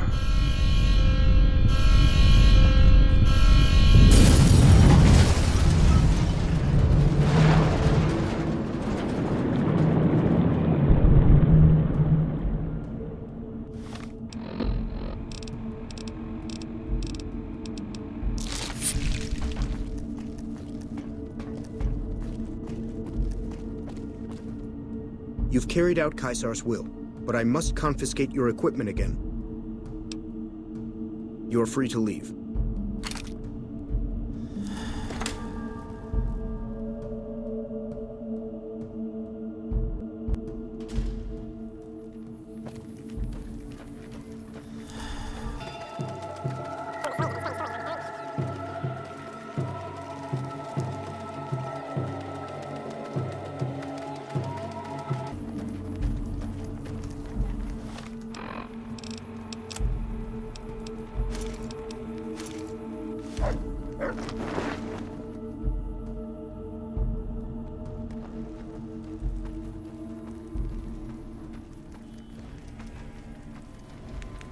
I felt the ground shake a while ago. I'll take that as a sign you've got the job done. Let's press on, shall we? As I was telling you before, I want Mr. House out of the picture. You have an interest in his death, too. If he knows that you destroyed his gadgets beneath the fort, he will strike back. You know where to find him. How he dies, I leave up to you. What did you want to know? Ironically, I was born a profligate myself, a citizen of the NCR. My family lived not far from the Great Boneyard. After raiders killed my father, my mother sought the followers' protection. I was 2 years old. She found work at their library, cooking and cleaning. I learned how to read, and soon I was taking courses, free of charge. Oh yes, raised in that tradition. And the teaching stuck. I was taught it was my responsibility to bring the torch of knowledge to the wastes. I may have taken the torch part more literally than they intended. When I was 20, the followers sent me east to Grand Canyon. It was my first expedition. Just me and a physician named Calhoun. As an anthropologist and linguist, my assignment was to learn the dialects of the Grand Canyon tribes. What a fucking waste of time. If you think it's worthwhile to make smart people learn how to talk like backward savages, you're a follower of the apocalypse, or an idiot. Anyway, we met up with a Mormon missionary who already knew a bunch of dialects, Joshua Graham. He was supposed to teach me, but before that went too far, the Blackfoot tribe captured us to hold us for ransom. They were a backward bunch, but the real problem was they didn't know how to fight. The Blackfoot were at war with 7 other tribes, each just as pissant as they were. But outnumbered like that, they weren't going to last long. It's one thing to be taken hostage, another to be lashed to a sinking ship. So over Calhoun's objections, I decided to take certain steps. I taught them how to use the guns they already had, how to strip and clean them, how to breathe when pulling a trigger, how to reload ammunition. They looked at me like I was some kind of a sorcerer. So I taught them how to make explosives and started drilling them on small unit tactics. If there's anything I learned as a follower of the apocalypse, it's that there's a lot of good information in old books. Divide et impera, divide and conquer. I led the Blackfoot against the Ridgers, their weakest enemy. When they refused to surrender, I ordered every man, woman, and child killed. When next we surrounded the Kaibabs, and they likewise refused, I took one of their envoys to the Ridgers' village and showed him the corpse piles. This was new for the tribes, you see. They played at war, raiding each other, a little rape and pillage here, a little ransoming there. I showed them total warfare. Like I said, there's a lot you can learn from old books. Kaibabs joined me, and the Fredonians after that. All the pissant tribes with names that should be forgotten. I knew from the start I'd need to eradicate this plague of tribal identities, replacing them with a monolithic culture, a uniform identity. So that's what I did once my confederation of tribes was large enough. I crowned myself Caesar and created a single great tribe, my legion. I sent Calhoun, the follower captured with me, back west with a message that I should not be interfered with. Joshua Graham, the Mormon interpreter, stayed with me and served as my first legatus. That's right. Decades of warfare, absorbing lesser tribes, gathering power, forging the dross into a vast, razor-sharp scythe. My legion's expansion has never ceased. Much of the Utah and Colorado and all of Arizona and New Mexico are mine. We have cities of our own, but nothing compared to Vegas. Finally, my legion will have its Rome.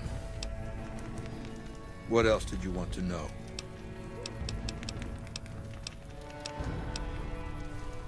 I used Imperial Rome as the model for my legion precisely because it was so foreign, so alien.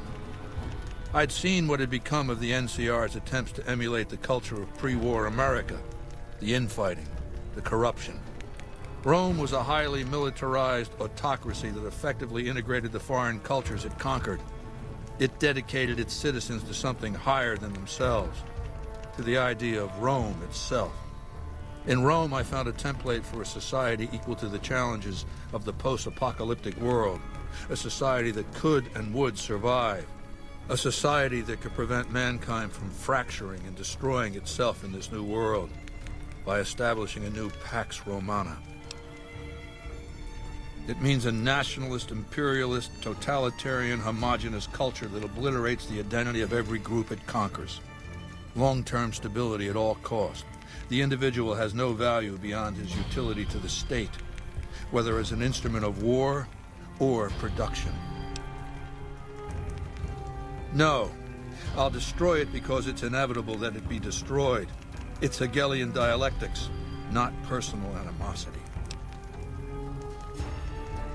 How do I put this basically enough? It's a philosophical theory, the kind you might encounter if you took time to read some books. The fundamental premise is to envision history as a sequence of dialectical conflicts. Each dialectic begins with a proposition, a thesis, which inherently contains or creates its opposite, an antithesis. Thesis and antithesis. The conflict is inevitable, but the resolution of the conflict yields something new, a synthesis, eliminating the flaws in each, leaving behind common elements and ideas. The bombs wiped the slate clean. Human civilization descended to a level of ignorance that effectively set our cultural progress back to zero. The NCR has all the problems of the ancient Roman Republic: extreme bureaucracy, corruption, extensive senatorial infighting. Just as with the ancient Republic, it is natural that a military force should conquer and transform the NCR into a military dictatorship. Thesis and antithesis. The Colorado River is my Rubicon. The NCR Council will be eradicated, but the new synthesis will change the Legion as well. From a basically nomadic army to a standing military force that protects its citizens and the power of its dictator. What else did you want to know? Do you want my opinion as a former citizen or future conqueror? Actually, my opinion's the same either way. As a young man, I was taught to venerate President Tandy of Shady Sands, the founding mother of the new California Republic. Did you know her presidency lasted 52 years? And that her father, Aradesh, was the Republic's first president? Does that sound like a democracy to you? Or a hereditary dictatorship? Because the council didn't dare oppose her. She was too popular. She had the people's love. So things ran smoothly, more or less. And as soon as she was gone, as soon as there really could be democracy, what happened then? Ever since losing its queen, the NCR has been weaker, more diffuse. Democracy has been its weakness, not its strength. Greed runs rampant. The government is corrupt, accepting bribes from Brahmin barons and landowners to the detriment of citizens. The NCR is a loose conglomerate of individuals looking out for themselves. It's lost virtue. No one cares about the collective, the greater good. It's not built to last. I'm just hastening the inevitable. Of course, the most powerful my Legion has faced. Also the first to which I am ideologically opposed. Until now, every tribe I've conquered has been so backwards and stunted, enslavement has been a gift bestowed upon them. My conquest of the Mojave will be a glorious triumph, marking the transition of the Legion from a basically nomadic tribe to a genuine empire. Just as my namesake campaigned in Gaul before he crossed the Rubicon, so have I campaigned and will cross the Colorado. It's not going to happen again. That's all I have to say about it. Linnaeus is the greatest of my battlefield commanders. Some might call him a great man, but I'm not sure he qualifies. Once, he was the greatest warrior of the Hydebarks, a tribe of the Arizona. Maniacal in battle. Sometimes he'd ambush Legion patrols by himself. When after several months we found and surrounded the Hyde-Barks camp, their chieftain raised a banner of surrender. The warrior, who was not yet Linnaeus, went insane with rage. He struck down his chieftain and attacked his own tribe. He killed 15 before they brought him down. He didn't die, obviously. I had him tended to. He was maimed, most of his face torn off. It was days before he regained consciousness. When he did, I went to his bedside and showed him the helmet I'd had forged to cover his face. I said he could have it if he'd fight for me. He accepted, on condition that he be allowed to kill the surviving males of his tribe. I said, make it the adult males, and you have a deal. Linnaeus is savage. Savagely loyal, too, but only to me. He has no love for my legion. But this has its uses. He has no attachment to his men, no compunction about battlefield losses. All he cares about is destroying the enemy. When another legatus or a centurion fails to achieve results, I send Linnaeus to make things right. His first step is to beat the failed commander to death in front of his assembled troops. Then he orders the ritual of decimatio. It means decimation, but in ancient Rome the word had a very specific meaning, a punishment for cowardice.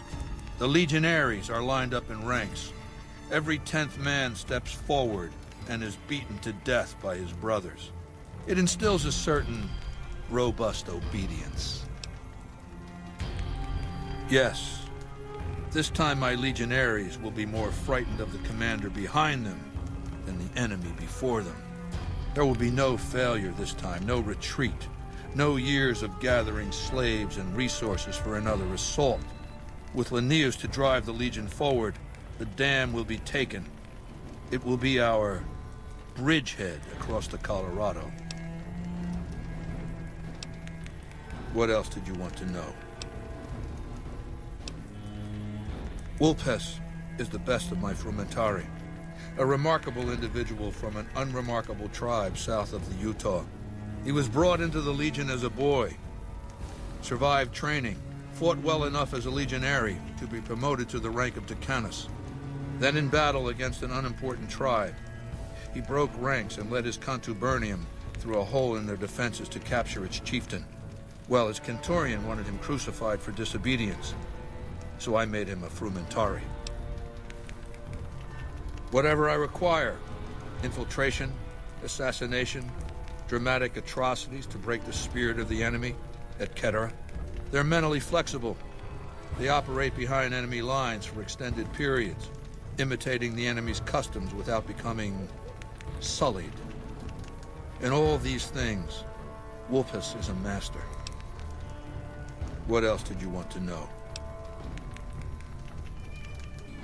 My Praetorians embody the martial ideals of my legion. Each one of them has done enough conquering and killing to deserve the rank of centurion. Instead, I invited them to join my guard. So the invitee chooses whichever current guard he thinks is weakest and challenges him. The fight is to the death. It keeps them from getting complacent. Lucius has been the head of my guard for 5 years now. He was a subordinate guard for 8 before that. No invitee has dared to challenge him yet. Maybe it's an issue of respect. He is getting on in years. What else did you want to know?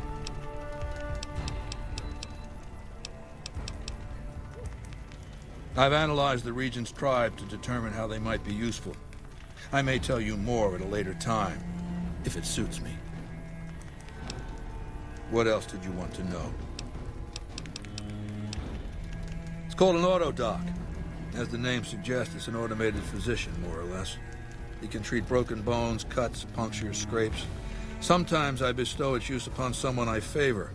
Makes for a powerful gift in a culture that forbids painkillers and is largely ignorant of medical science. What else did you want to know? I know he's a coward, hiding behind an army of robots ensconced in that tower of his like A wizard in one of those grognak comic books. Some say he's a man, others a machine. I don't care. He's in the way. What else did you want to know? What else, then?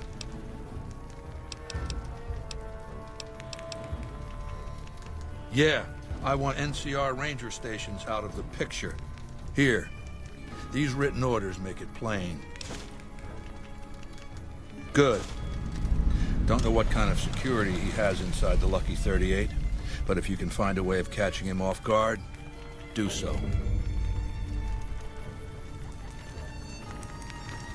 I suspect you'll be a valuable asset to the Legion, assuming you're really on our side, of course. To call Linnaeus ferocious would be an understatement. In battle, he seizes the enemy in his jaws and will not let go. He thinks nothing of suffering losses, so long as the enemy suffers more. Though unsubtle, he is not dim. He detects traps and sets his own. Be glad you will not have to face his judgment. If you are true to Caesar. There's a gambler, Martina Grosbeck, who has a knack for learning other people's secrets and passing that information along for a price. The Omertas, who run Gomorrah, have become suspicious of Martina's frequent visits to their casino. Soon they'll pay her a visit of their own. I prefer to handle these matters through intermediaries, such as yourself. Good. Martina frequents the Vault 21 gift shop on the Strip. Hurry along, and she still may be in one piece by the time you get there. Hey.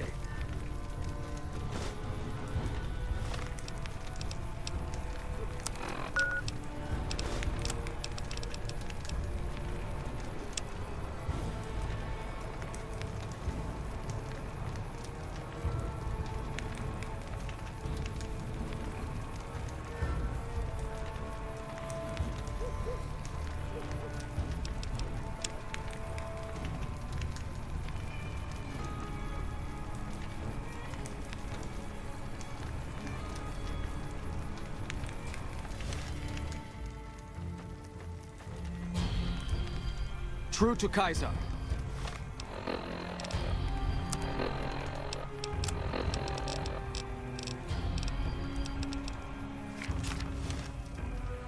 It is a great honor for anyone outside the Legion to get an audience with Caesar. No, Legate Linnaeus is Caesar's second. The Legate replaced the Burned Man after the Legion's defeat at the dam several years ago.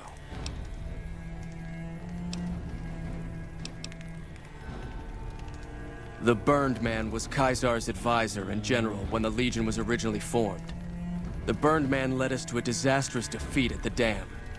On Caesar's orders, the Burned Man was covered in pitch by the Praetorian Guard, lit on fire, and cast into the Grand Canyon. Caesar has forbidden us from ever speaking his true name again. And so we simply refer to him as the Burned Man. He's the best warrior in the Legion. A full legionary by the time he was 12, he's never lost a battle. Had the Legate been in command during the Battle of Hoover Dam, the Legion would have won. I have no doubt about that. I'll answer if I can. When I was a boy, the Legion conquered my tribe. I was chosen for training as a legionary. I fought in many battles for the Legion. Eventually, Caesar chose me to lead his Praetorian Guard. It was a great honor. Girls and women were enslaved, and many of the men and boys were also chosen to become legionaries. The rest were killed. We were savages. The Legion raised us up, made us better than what we were. What did you want to talk about? The NCR Rangers are the biggest threat. Without them, the NCR is nothing. Caesar has taught us that over-reliance on firearms can only weaken us in the long run. It's why we train heavily with our blades and our fists. Unlike an NCR trooper, a legionary is always ready to fight, regardless of the circumstance he finds himself in. We had the numbers, but not the tactics. I know. I was there at Boulder City when we were defeated. We relied too much on veteran legionaries for direction and leadership, and the Rangers exploited our weakness by killing our best from afar.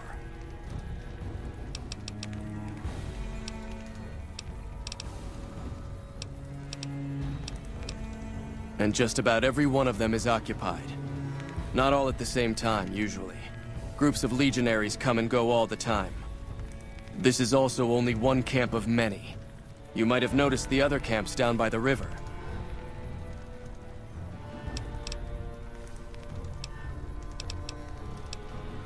It's a tradition in the Praetorians to specialize in unarmed combat, because weapons can break or jam when needed most. However, our unarmed techniques favor offense over defense.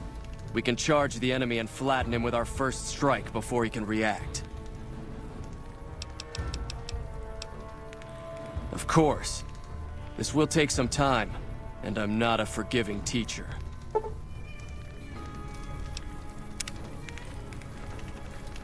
You've proven yourself to be a true friend of the Legion. We have a Safehouse available to our agents in the Mojave. Here's the key. It's an excellent place to rest and store extra equipment. In addition, one of our veterans, Atticus, visits the house every few days. While he's there, you can acquire items useful for stealthy operations against our enemies from him. We recently obtained an artillery weapon, but we don't have the part or the skill to fix it. The trader, Dale Barton, salvaged it from a military base in Arizona. Yuma, I believe. The best marksmen of the NCR are usually at the rear of any battle. The gun will allow us to strike at them. The tribe calling themselves the Boomers is obsessed with such weapons, I've been told. You could probably find a spare firing mechanism there. Wale.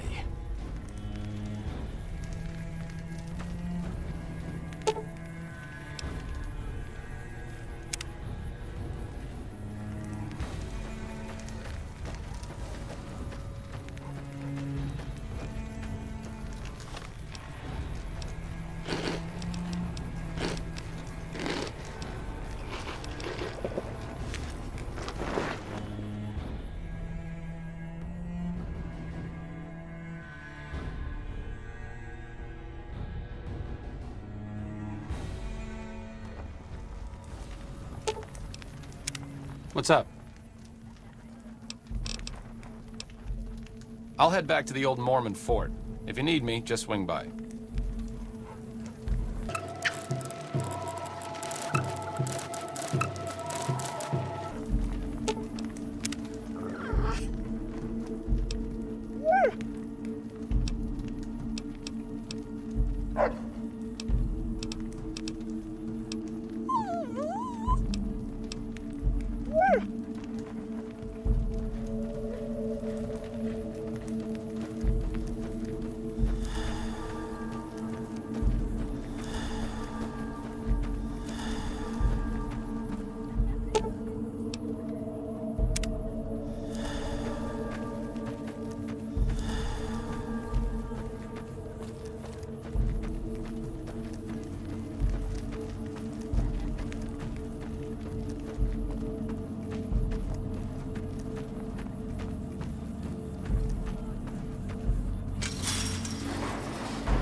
I can't talk to you. It's not allowed. I guess that's okay. If you're a friend, can you help me? I help take care of the Brahmin. I sometimes bring water and food to people. That's it. Anthony took Sergeant Teddy away and gave him to the stinky dogs. I want him back. Anthony said he was punishing me for trying to hide it from the Legion. Thanks. Bye.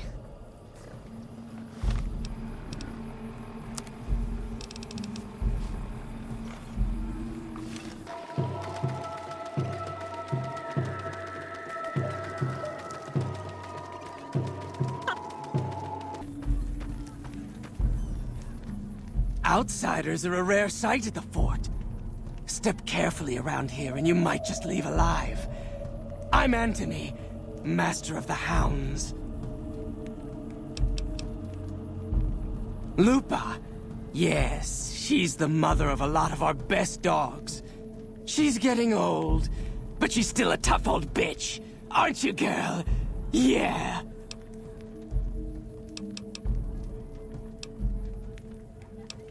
Yeah? I've been around dogs all my life. They're my life. Always were. All the way back when I was a tribal. One of the hangdogs outside Denver. Dogs roamed that city. Our tribe made peace with them. Thought they were our spirit animals. Helped us hunt. Provided for us in some lean times. Then the Legion came. Good thing, too. Stronger now. Don't need those beliefs anymore.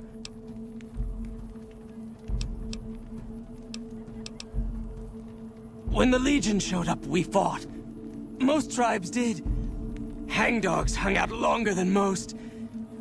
Broke us by throwing our dogs on the fire. So we gave up. Our elders couldn't bear the idea of our spirit animals burning in the afterlife. Caesar was impressed enough to conscript us. Use our skills with dogs to join the Legion as Hound Masters.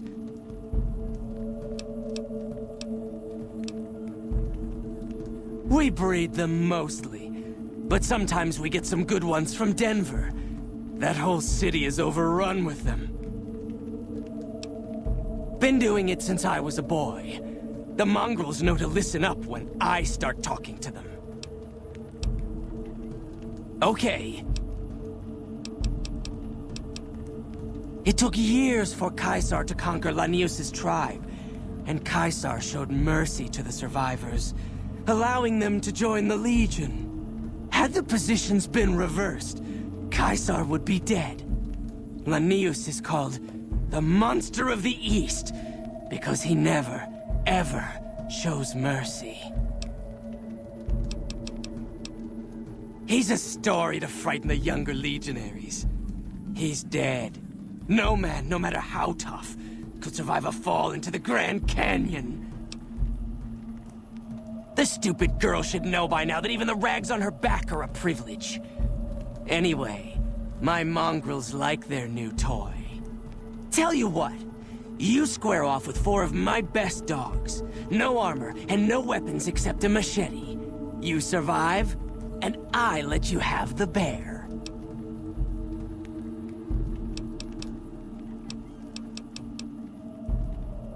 Yeah, I guess you're right. Here.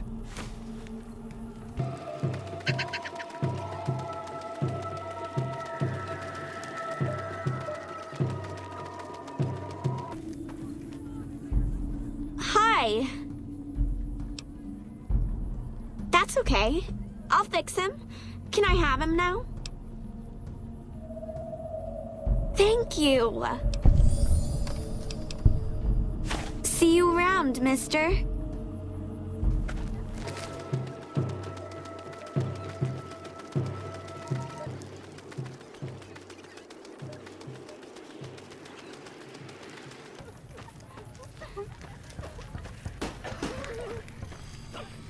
True to Caesar. You here to fight in the arena? Then you're talking to the right man. Such as? Light armor and machetes only. The challenger, the one who asks to enter the arena, may be pitted against 1 or more opponents. All matches continue until one side is dead. No exceptions. I set up the fights, keep track of prisoners available, and make sure the arena's cleaned up. Most of the time, it's some young legionary trying to make a name for himself, hoping to get noticed by Caesar or the Praetorians. We pit slaves or prisoners against each other once in a while, but it's not much of a show. They're usually too reluctant to kill each other. Like what? A great warrior. When he was but a recruit, I watched him kill 10 men in the arena with his bare hands. He doesn't feel pain, and he never ever shows mercy. If all legionaries were like him, the Legion would be invincible. It's not something we like to speak of. The Burned Man was our greatest warrior, even greater than Legate Lanius. But he failed Caesar at the dam. He's been dead for several years now. But the rumor is that Caesar has scouts out looking for him all the same. The Burned Man was a very tough man. That can be arranged. You will be facing off against a couple of disobedient slaves. Not much of a challenge, but it might be entertaining to watch. Remember the rules. Light armor and machetes only. And, of course, to the death. Good luck. They hardly even know how to fight. You like that? I'm hit.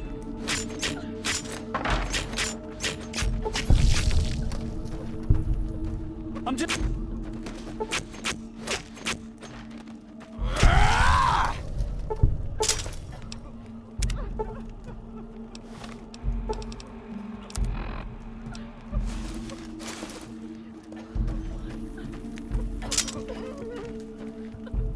As expected, it wasn't much of a fight, but what can you expect from slaves?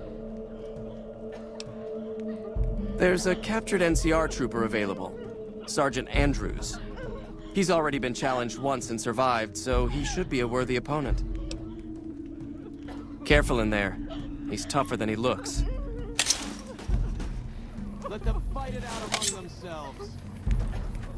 Get! Go!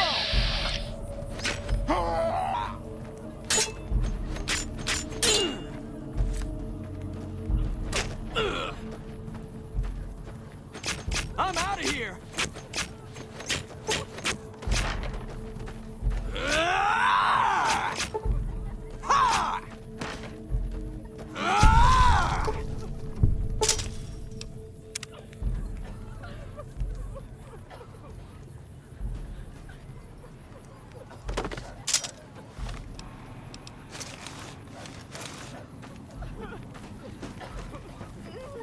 Hey, a good fight.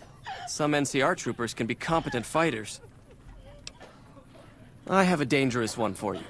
An NCR ranger by the name of Stella. We got lucky since we rarely capture rangers alive. Even though she's a woman, she's killed every man who's faced her in the arena. Even one of the elite Centurions. With her bare hands. Watch out for her. She's one of the deadliest fighters I've ever seen. Let them fight it out among themselves. Come on!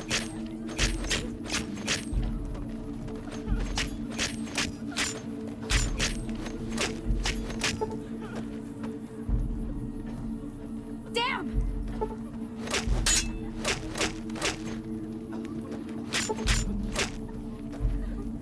I'm hit! Had enough?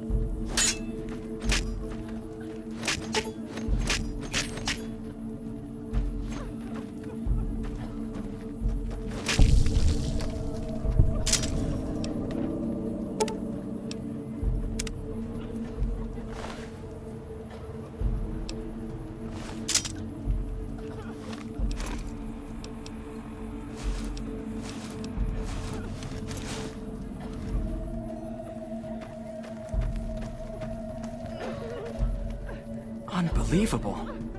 You stood against a ranger in single combat and survived. Sorry, but there's nobody left who'd even be a challenge for you. Go.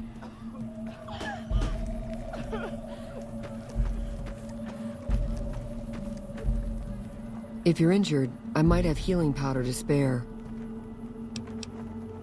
I never finished my training. The Legion saw to that when they overran my town. I do know basic first aid, but I've had to rely on tribal remedies to treat illnesses and injuries, healing powders and all that. I'm always running low on Xanderroot. Plenty of Brock flowers, though. Oh, I've been using 2 roots per flower. Thanks to you, I'll be able to create twice as much healing powder per day. For sale? I'm a slave, not a merchant. I could give you some supplies every day, though. You are, after all, a friend of the Legion.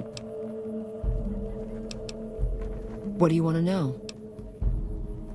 A small town in New Mexico. The Legion burned it a few years back. That's how I ended up here. 3 years and counting. If I could just get across the river, I'd be free.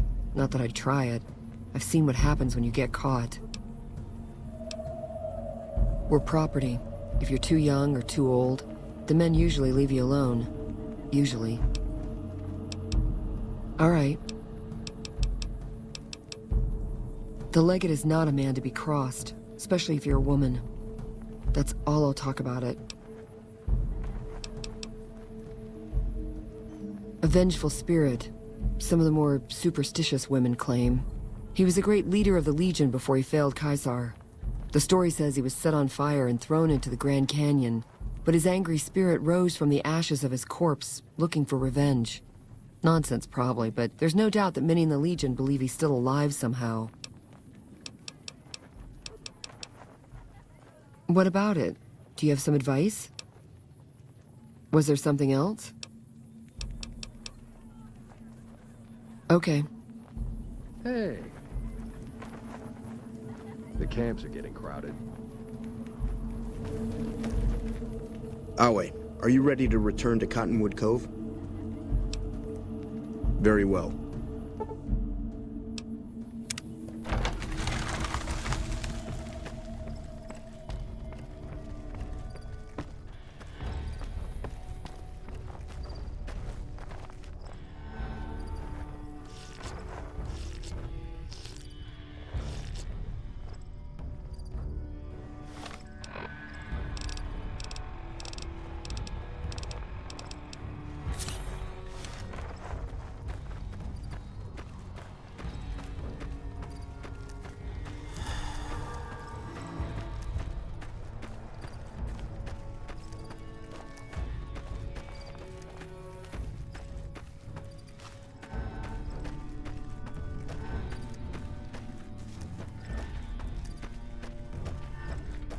Civilizing Primm will show what we can do for everyone else in these territories. Please, sir, take pity on us. Free us, please. My family was ambushed by a pack of Legion raiders near Searchlight, and Frank ran off, the gutless coward. I have no idea where he is, but at least we're free from his abuse. Ever since he lost his job a few years back, he hasn't been the same. He took a switch to us for the tiniest things. We were trying to get away when the Legion showed up. I'm glad he ran off like a coward. But slavery wasn't the kind of escape I was looking for. Thank you. Thank you so much.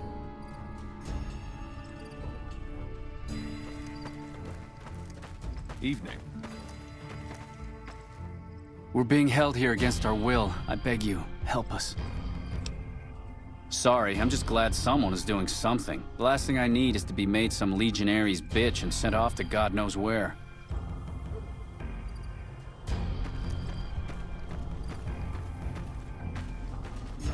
Oh, it's just awful here. Can't you help us? Hurry up. The guards keep eyeing me like I'm a piece of meat.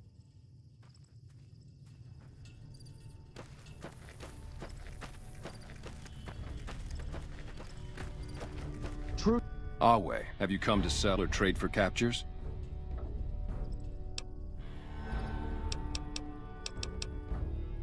No.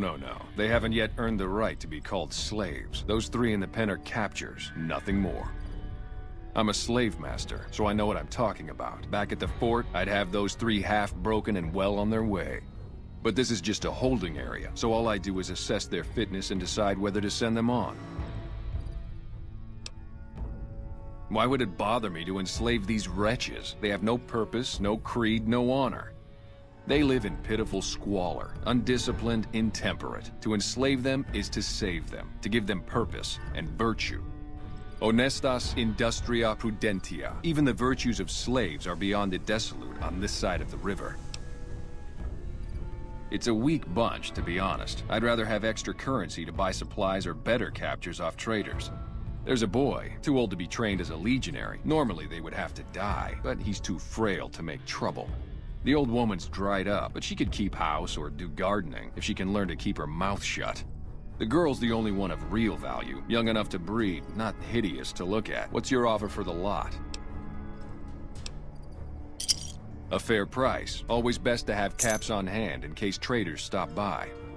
Here's the key to their collars. You want to take those off before you've gone far, trust me. The best cursor in the Legion. You'll reach Fortification Hill without incident, that's for sure. Wait until you see the encampment, how massive it is, and a personal audience with mighty Caesar. Glorious. I have Blackfoot in me, the first tribe that Caesar ever led in battle, the tribe that formed the Legion. If not for him, we'd still be living in tents or shacks, scavenging for food like animals, if we were alive at all. It was easy. The Colorado was narrow here, and when the profligates abandoned Searchlight, there was no one to guard the crossing. It's just a small outpost, but we keep busy. Raiding parties go out, new captures come in. Wale. To Kaiser.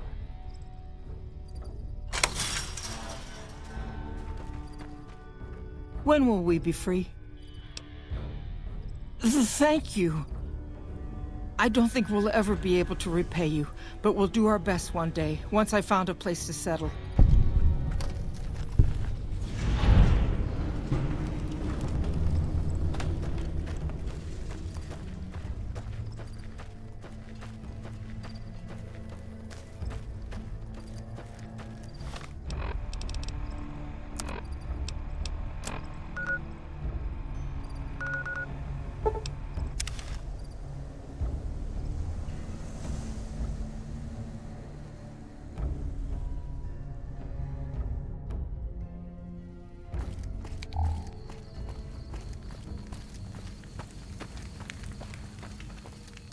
What's up?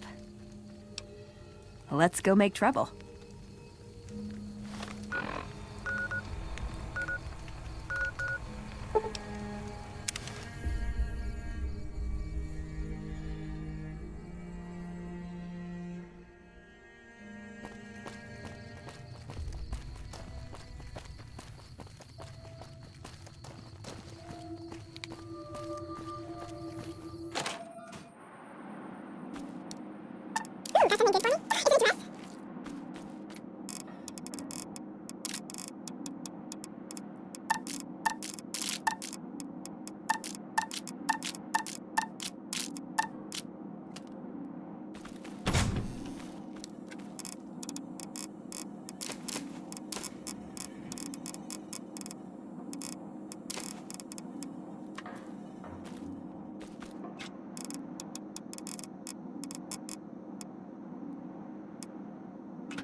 Though you aren't of the Legion, you've aided us more than once.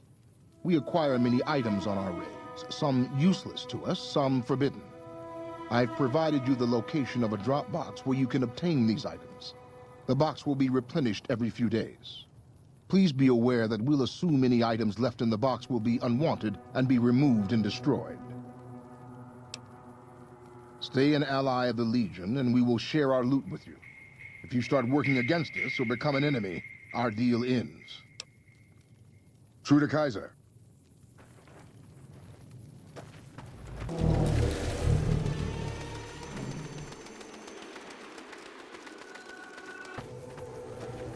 You're back. What can I do for you? The Rangers at Echo have been keeping an eye on that place. It's relatively new, but those bastards have already dug in. They appear to be running a slave trading operation, and it also seems to be one of the primary crossing points for Legion raiding parties. If you could scout out the camp, bring back any intel on troop movement or plans for future raids, the Rangers could put that information to good use. And also, if you're any good at covert ops, I would love to get a bug planted on their radio. So far, we've been unable to crack their encryption. Good to hear. This is the bug you'll need for the radio. Report back if you pick up any intel, or manage to sneak the bug into their radio. Later.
Ordinary guys with knives and bullets, and they're taking over Nevada.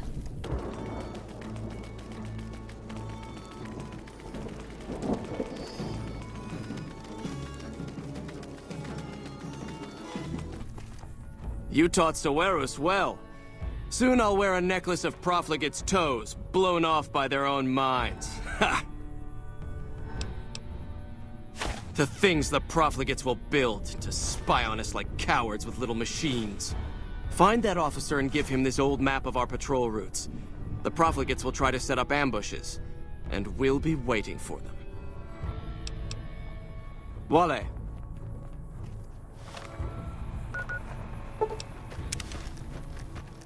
You're back. What can I do for you? Let's hear it. This is more than I could have hoped for. It almost seems too good to be true, but the details are all here. Looks like they're planning to shift their raids north of Vegas. I'll shift some of the Rangers and NCR patrols in that direction when they're free. Here's some caps for your trouble. You've done us a great service. Sir?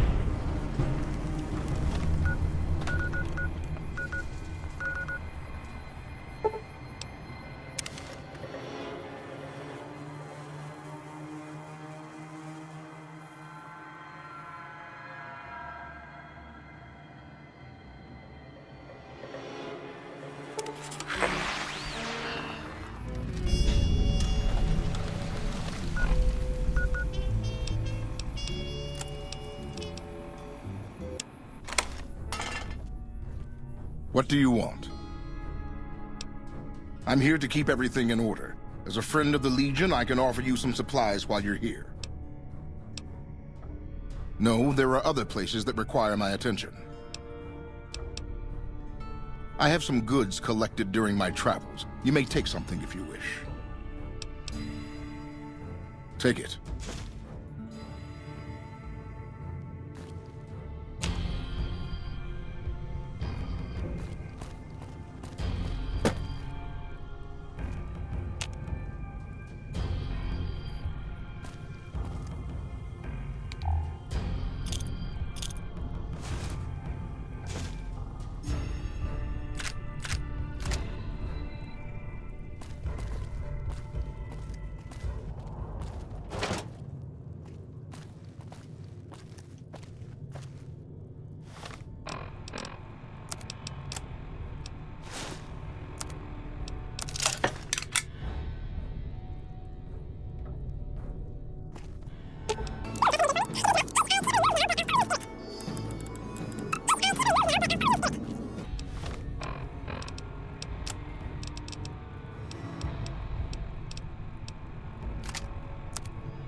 You low-down snake.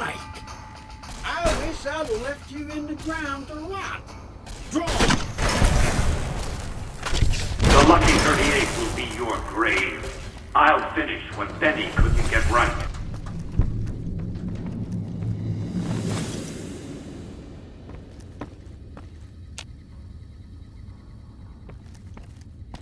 What do you think you're going to do?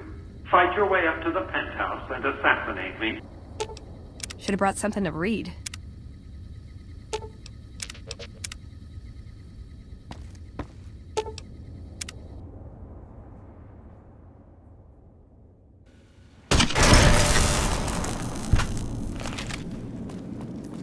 Why are you doing this?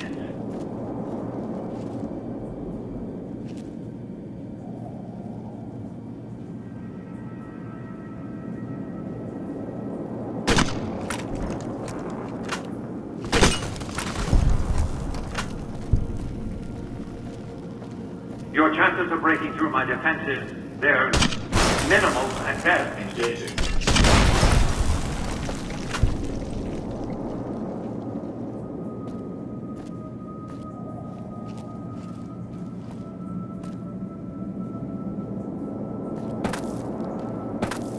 Think you're doing well to have made it this far.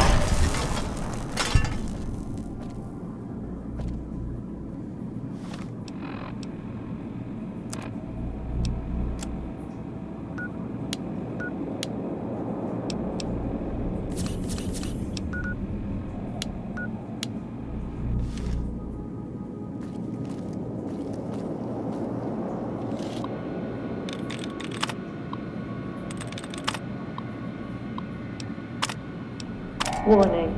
Room breach detected. Unauthorized personnel in restricted area.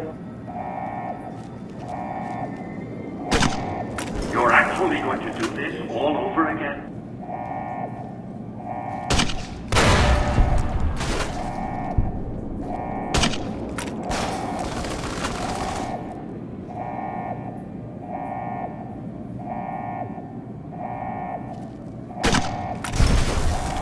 Your chances of breaking through my defenses, they're minimal at best.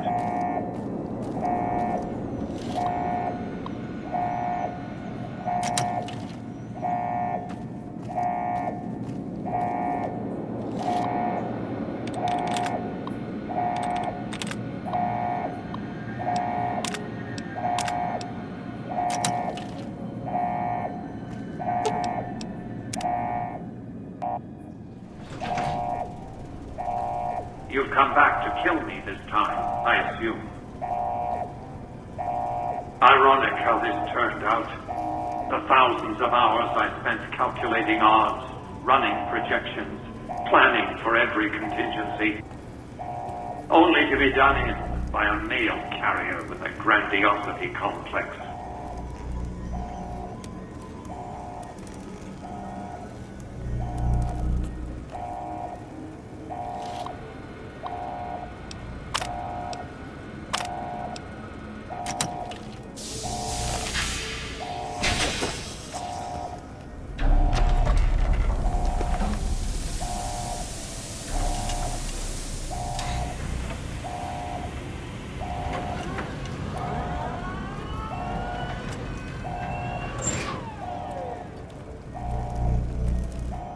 Why have you done this?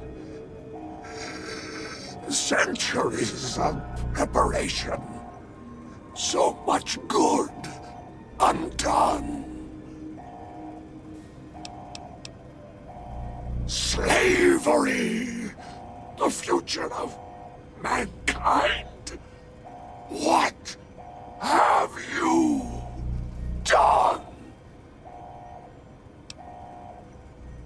May there be a hell for you, a Tartarus, bleak, unending.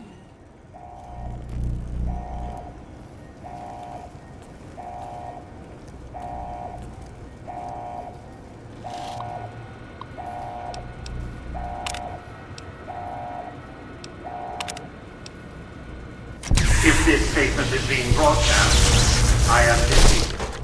Please approach a Securitron and take one of the printed obituaries.